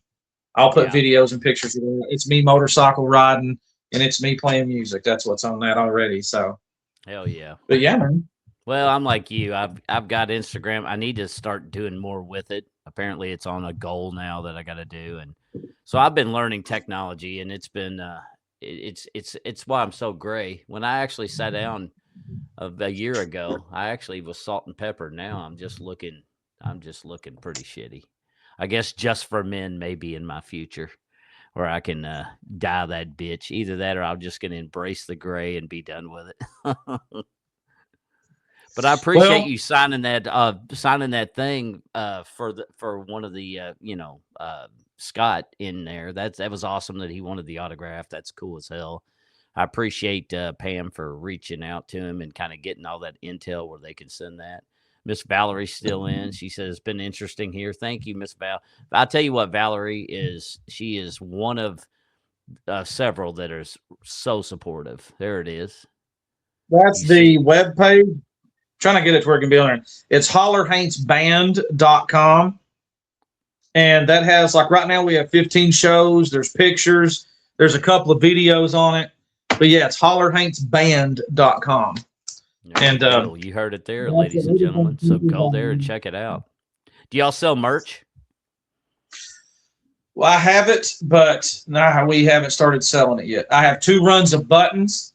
I have 5 different decals to choose from. I ordered some guitar picks yesterday. And the t-shirt design, I have designed the t-shirts, and they're pretty cool looking. I just haven't shopped to get them, cost to get them printed. You'll have Herschel. You'll have Herschel up on the high on the chest, and then on the back it will say Hollar Haints. Then design 2 will say Hollar Haints, kind of small in the middle. So if you're wearing a leather vest, like a motorcycle vest, you can see it. And then on the back will be the logo like that right there. Where it's Herschel with Hollar above and Haints below. And below it. So that's awesome. So that'll be on the back of the t-shirt, And you see the card that he signed right there, ladies and gentlemen. You go to, I'm assuming he's going to have those cards right there. This one's framed, but they're going to have these cards that shows. You'll be able to get one of these cards and get these guys to sign your stuff, and you can do the same thing that he did there. Put it in a nice frame, hang it on a wall somewhere. And definitely check out Hollar Haints for sure. They are a lot of fun. Like I say, they're definitely something that they're not a cliche. They're not one of the typical sounds that you hear nowadays where, like everything's gone almost popish. They are not like that. They meld a lot of different music together to make a really high energetic sound. So if you're into upbeat shit, you're into just rocking, but also got that Western appeal, rockabilly appeal, shit like that, you got to check these guys out because they're going to be right up your alley for sure. So I loved watching. I forget which one it was. There was a horror pop one that I forget what the name of the band was. Maybe that was the name. But anyway, they did rockabilly shit, but they had stand-up basses that looked like coffins. So, and they were handmade. Like the guy made them himself. He made his own instruments. I forget who the fuck it was. That's Necro Man. Oh, he is married. Yes, Necro Man. That's right. Yeah, the band is called Necromantics. Necromantics. Where was he from? I think it's like Sweden or somewhere. He was in the army, and when he got out, he wanted to play rockabilly and then turned into psychobilly. But he's married now to the chick that's a singer for the Horror Pops. And that girl singer, that's his wife. But he plays guitar in that band. Oh, but there is some live footage. So she plays bass and sings, right? And then there is footage where he'll take his guitar off and she'll hand him the bass and he'll sit up there and start riffing it up on the bass. But yeah, he made that casket. Cool. That's his bass. He made that. Yeah, that's badass, dude. What he made was fucking awesome. But that's exactly who it is. I was drawing a huge brain fart of why I could not remember them. But Horror Pops, that's right. That was the band. That was his wife's band. And but yeah, the Necromantics. That's like I say, that's if you like that kind of music, then you want to check these guys out because they do this, but they also incorporate some of your old school like Western style chicken picking and stuff too, along with it, to where it makes for just a really interesting experience for your ears. That's for damn sure. Well, there's a band too that's kind of along the line. Like we could play with them, and we wouldn't even be crossing like into each other's territory. They're called Ghoul Town, like Goul, like a Ghoul Town. Ghoul Town is like a southwestern, like metal western punk band. It's kind of like us, but we're more Appalachia based. They have like a midwestern sound, so they have a trumpet player, and their songs sound like like western cowboy songs, but with distortion. Ours is more Appalachia based. Like the two bands could play together totally, and not even be like well, you're copying us because there's no copy. It's just like it's two different. They're down in like Arizona in that area, and we're over here in the mountains. But the similarities are there. That's like one of the closest things I could tell people to listen to. Other than that, or Hank 3. So if you can listen to Sheldon. And Hank Three's, yeah, he's fun. He's really fun. Now, what's the And I name? like it. What was the name of the Pirates thing again? That you go to the one that supports you. We were just talking about Pirates Club. It's called Pirates the Club. Pirates. Yeah, Pirates Club. So I want to give That's a what. shout out to the Pirates Club for him, just for that simple fact that and I'm going to dedicate this happy accident for you guys there at the Pirates Club. So I'll look forward. I don't know if they have a Facebook, but I do look forward to looking up the Pirates Club and seeing their Facebook if they have one and what they're all about. And but a big shout out to them for myself and for Marc here because apparently y'all are pretty pivotal in his life. So if Well, Jimmy will treat you good. When you show up, it's not just you're not just going to see a band play. There's also food and beverages. mhm. And if you just want to see the band play, you can pay one price because that money goes to the band. And if you want to eat and hang out and drink, sometimes he'll have a keg or he'll have different liquors, like whatever. You can pay $20. It doesn't matter. And there's food. There's always food, and it's whether it's nachos and whether it's taco making, whether it's soups and stews. Like you can go up there and hang out. Like you're not just going to sit there and watch a band and do nothing. Like and there's a fire pit outside. So there's places to go. You can subgroup and do whatever. I mean, the Pirate Club's definitely like it's its own little thing. But he likes to showcase bands. It doesn't matter if you're an acoustic act, if it's a metal act, if it's death metal, if it's punk, it doesn't matter. And see, Doesn't that's matter. awesome. Mm-hmm. That's really awesome. I love that. And that's what I love most about that too is, like you said, the price. Even the price to eat and go watch a band is so much like you can't balk at that. That's fucking awesome because if you were to go see one of these really big bands at an arena somewhere, well fuck you're going to pay minimum $90 and that'd be at the nosebleed. Like you wouldn't even be able to tell what anybody looks like, but you could go to something like the Pirates Club and you could go in, you could eat, drink, have good fucking time with people, but you can also go see great bands like this that are so close that you could literally go up and touch them.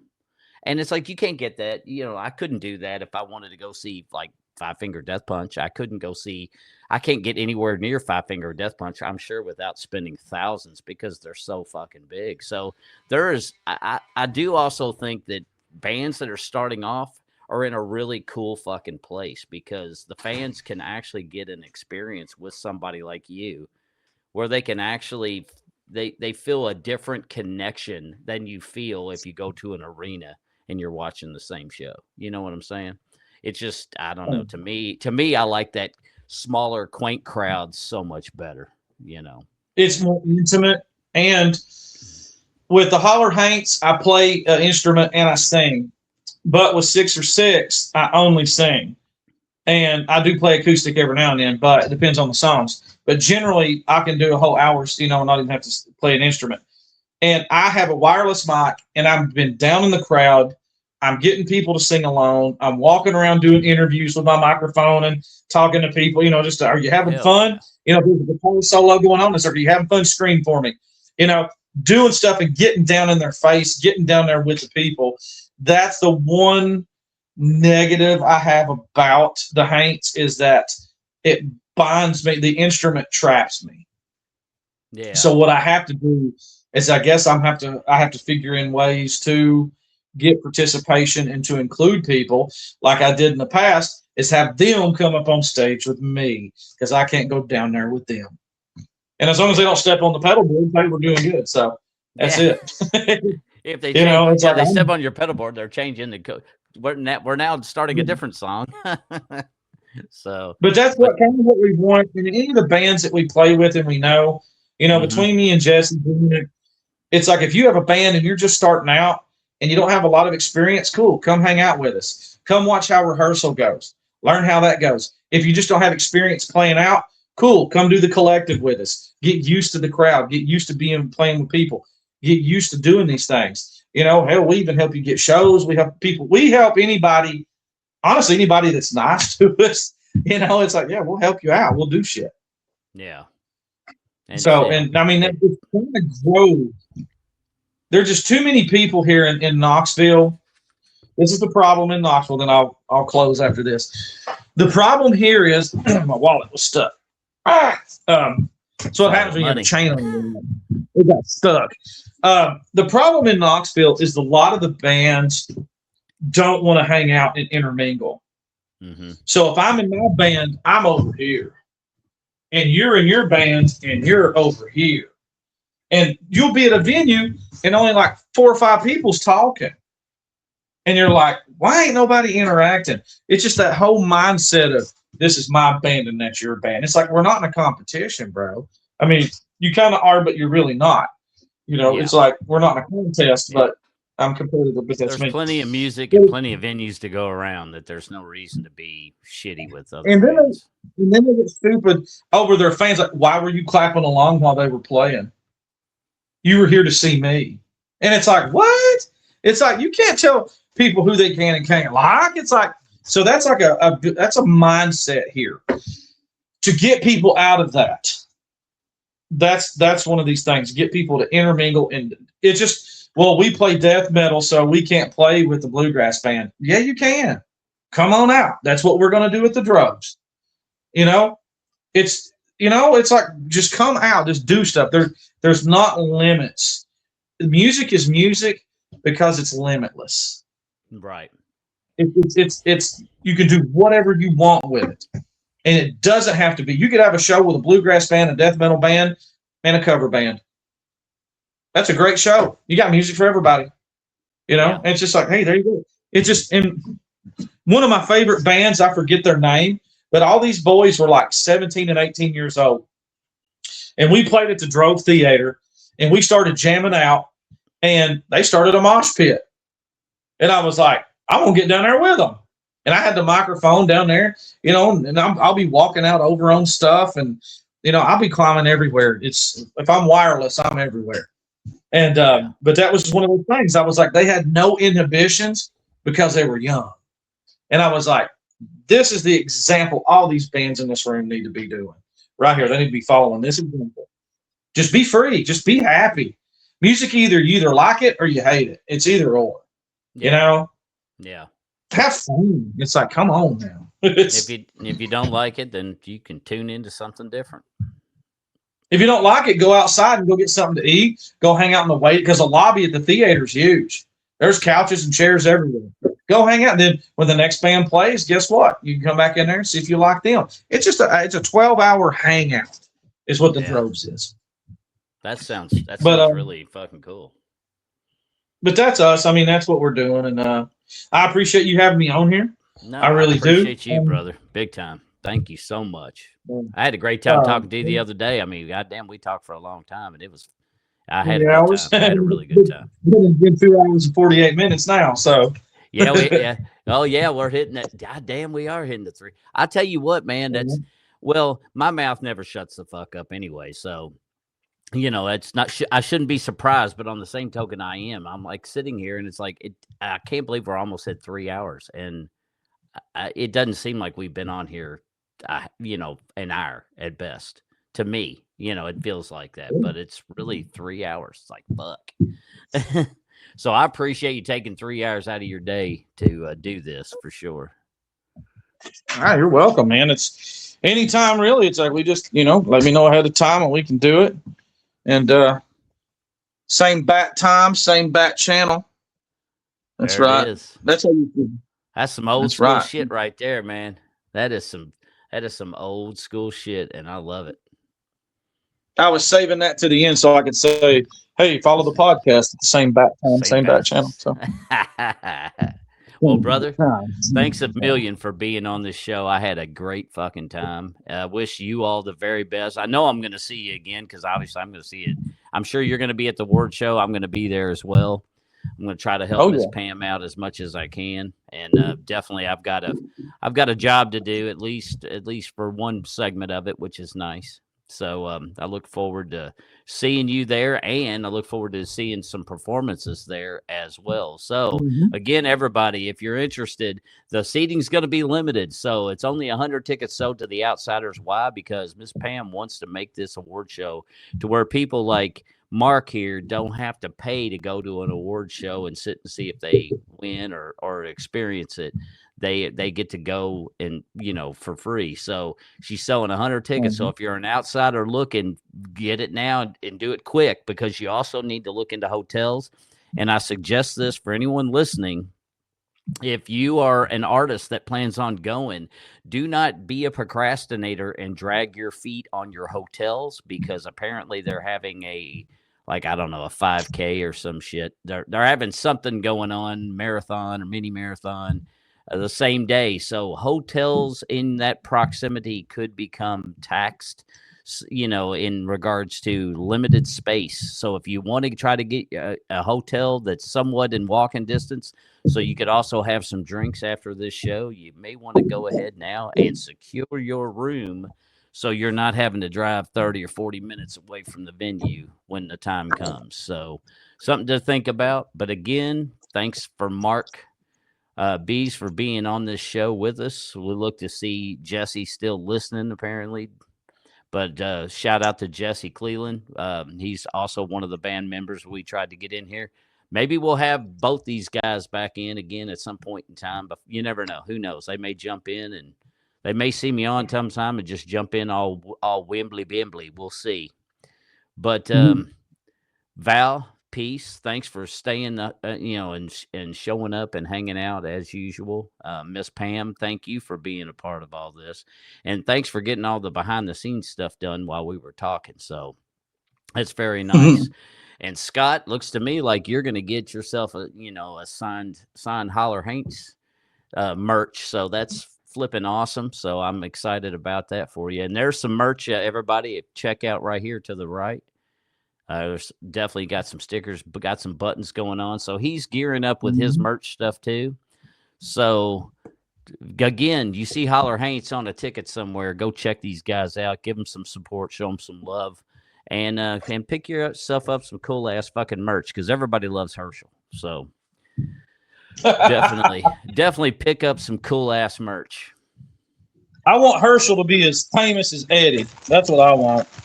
Well, you're already on your way, brother. So it's just a matter of time, and he's definitely a killer design, and that would be people cool. See Herschel. They'd be seeing him and be like, "Look, it's Mountain Eddie." But Herschel. Never know. I might get lucky one of these days. You ever get a Herschel costume, I might be able to partake and be Herschel once on the show. That'd be fun. I think it'd be cool to have somebody walking around with Herschel on and the big long skeleton fingers and slapping at the crowd and stuff, and it'd just be fun. I mean, Herschel, he's part of the band. It's like, there you go. He Well, I just don't love get it. paid. Yeah. Well, he's the one that done. Yeah, you don't have to worry about monetary figures. So All right. Well, I guess we're gonna wrap this up, ladies and gentlemen. We're creeping right up now on the 3 hour mark. So thanks again, Mark, for coming out and hanging out with me for this morning. I appreciate you getting up early, and it was a good show. Again, this is Bones with the Unfiltered podcast. So this not going to be edited. I don't know how to do that shit yet. So that's part of the reason why the name came about the way it is because I have a potty mouth so I'm not very filtered. And then of course, um, I just don't know how to edit shit. So when we go live, it's organic and it is what it is. It's not the greatest podcast in the world, but you know what? One day it just very well may be. So time will tell. So thanks, Mark. I wish you and the family all well. I wish you and the band the best. Definitely say hi to everybody else for me, and we look forward to seeing you all here. If not before, we'll definitely see you here in November for sure. All righty, man. Appreciate it. All right, brother. Thank y'all. Thanks everybody for listening. All right. See y'all later. Peace out, brother. All right, ladies and gentlemen. Well, there you have it. That's wrap up for this show. This was episode 1 on the official name. So I'm episode 1, starting with Marc Bees from Hollar, Haints. So I was really blessed and glad that he wanted to come on this show. Thank him again. Thank him. Check him out, guys. If y'all are interested, like I say, if you're all the kind of people that kind of like that rockabilly and some Western style, if you like all that kind of collaboration, definitely check him out because he's going to hit stuff that's going to be entertaining to you for sure. Definitely got a lot of high energy. Again, check him out on Facebook. They more to come with them. He did said himself there are certain things that they haven't quite got to in regards to maybe streaming platforms yet. But they're working on what's best angle and best for them. So as of right now, definitely you can go to YouTube. I looked at him this morning, so check out his YouTube stuff. If you forget, in the comments, we do have a Miss Pam had wrote out her website, his website. All that stuff is typed out in the comments. So just scroll until you find it. If you don't want to have to try to type or hunt and peck, then scroll down, click the link, go there, show this guy some love. As for me, I just want to take a second. On my side, we are almost done with James Luker's. We got ourselves a guitarist again, so now we are set back with the 3-piece band for us with James Luker Music. Definitely check us out as well. We are almost, and this was an Achilles heel for us. We had to turn away a lot of gigs this year because we didn't have our own sound. So that is a big high priority we've been working on. So that being said, we are getting very much closer to where we were before in regards to having our own sound to at least do small venues. So definitely we're trying to get that done because that way we don't have to pass as much on stuff. Also check me out. If you don't mind, let's see. Well, I had it brought up. Um, I just saw yesterday from the People magazine investigates cults. A lot of you all know, I was a cult leader on one of the episodes that they are shooting, and let me put my glasses back on so I can see what the hell this says, so I can tell you. But anyway, this got dropped the other day. Supposedly, I'm going to be in People Magazine Investigates Season 9, Episode 9, The Secrets of the 12 Tribes Cult, airs March 16th, 2026 on Investigation Discovery. So, anybody who's interested, my role is not. It was my first acting role. The nice thing about it is I get to. I didn't have to also do lines. This is a documentary, so all audio is pretty much going to be the actual people that were investigating this cult and actual like people that were participants or potentially people they were trying to bring into the cult. This is all stuff. All the audio is going to be from those kind of individuals. So what I did was really just act in regards to there's no real verbal stuff from us. It's just the actors, they told us to do what we did and we did it. So I'm the cult leader in that episode. So if you all would, if you're interested in seeing my ugly mug, definitely check it out on March 16th. Again, it's Investigation Discovery, and that episode is called the 12 Tribes Cult. So thanks to everybody at Lex Studios and the People Magazine for giving me that opportunity to be one of the actors in that TV series on that episode. So I'm very honored and moved to have had that experience. And I hope I did good. If I sucked, then they probably won't hire me again, so you won't have to worry about seeing me. But if I did good, you never know. Who knows? But it was a cool experience for me, so I liked it. And if nobody else likes it, well, then feel free to turn on Family Feud or Jeopardy or something. I mean, it's all good. So anyway, well, this is until we meet again. This is episode 1 of the musical editions that Bones Podcast is going to be doing.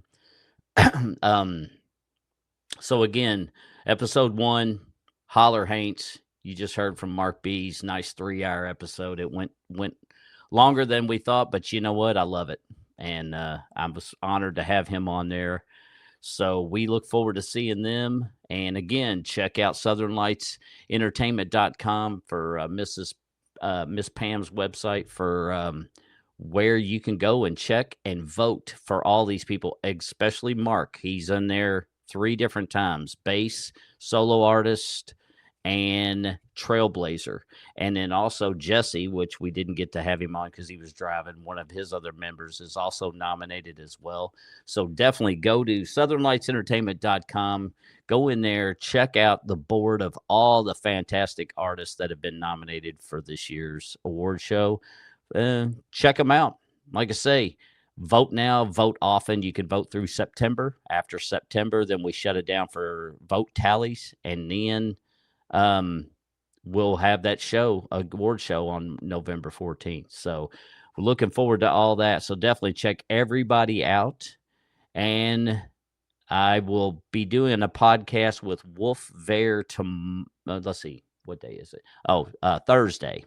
So Thursday, I'll be doing a podcast with her. It may be, I don't know if it's going to be on this channel or if it's going to be on her channel. We'll determine. Not sure who's going to be on that docket. If she's doing it, then she'll have a set of people that we're going to interview that day. So that's going to be around the same time, about 10:15 ish is when hers starts. So look for us on Thursday for that. And then after that, I don't know. I don't know if I'll do any lives or like TikTok short things while I'm in Boston, but I board a plane Friday to fly to Boston, and I won't be back until Tuesday sometime. Um, so until then, everybody have a great, safe day. Thanks for tuning in to the Bones Unfiltered podcast. And until we meet again for the next episode, peace. Much love and respect to everybody. Look forward to seeing everybody soon. Talk to you later. Bones out.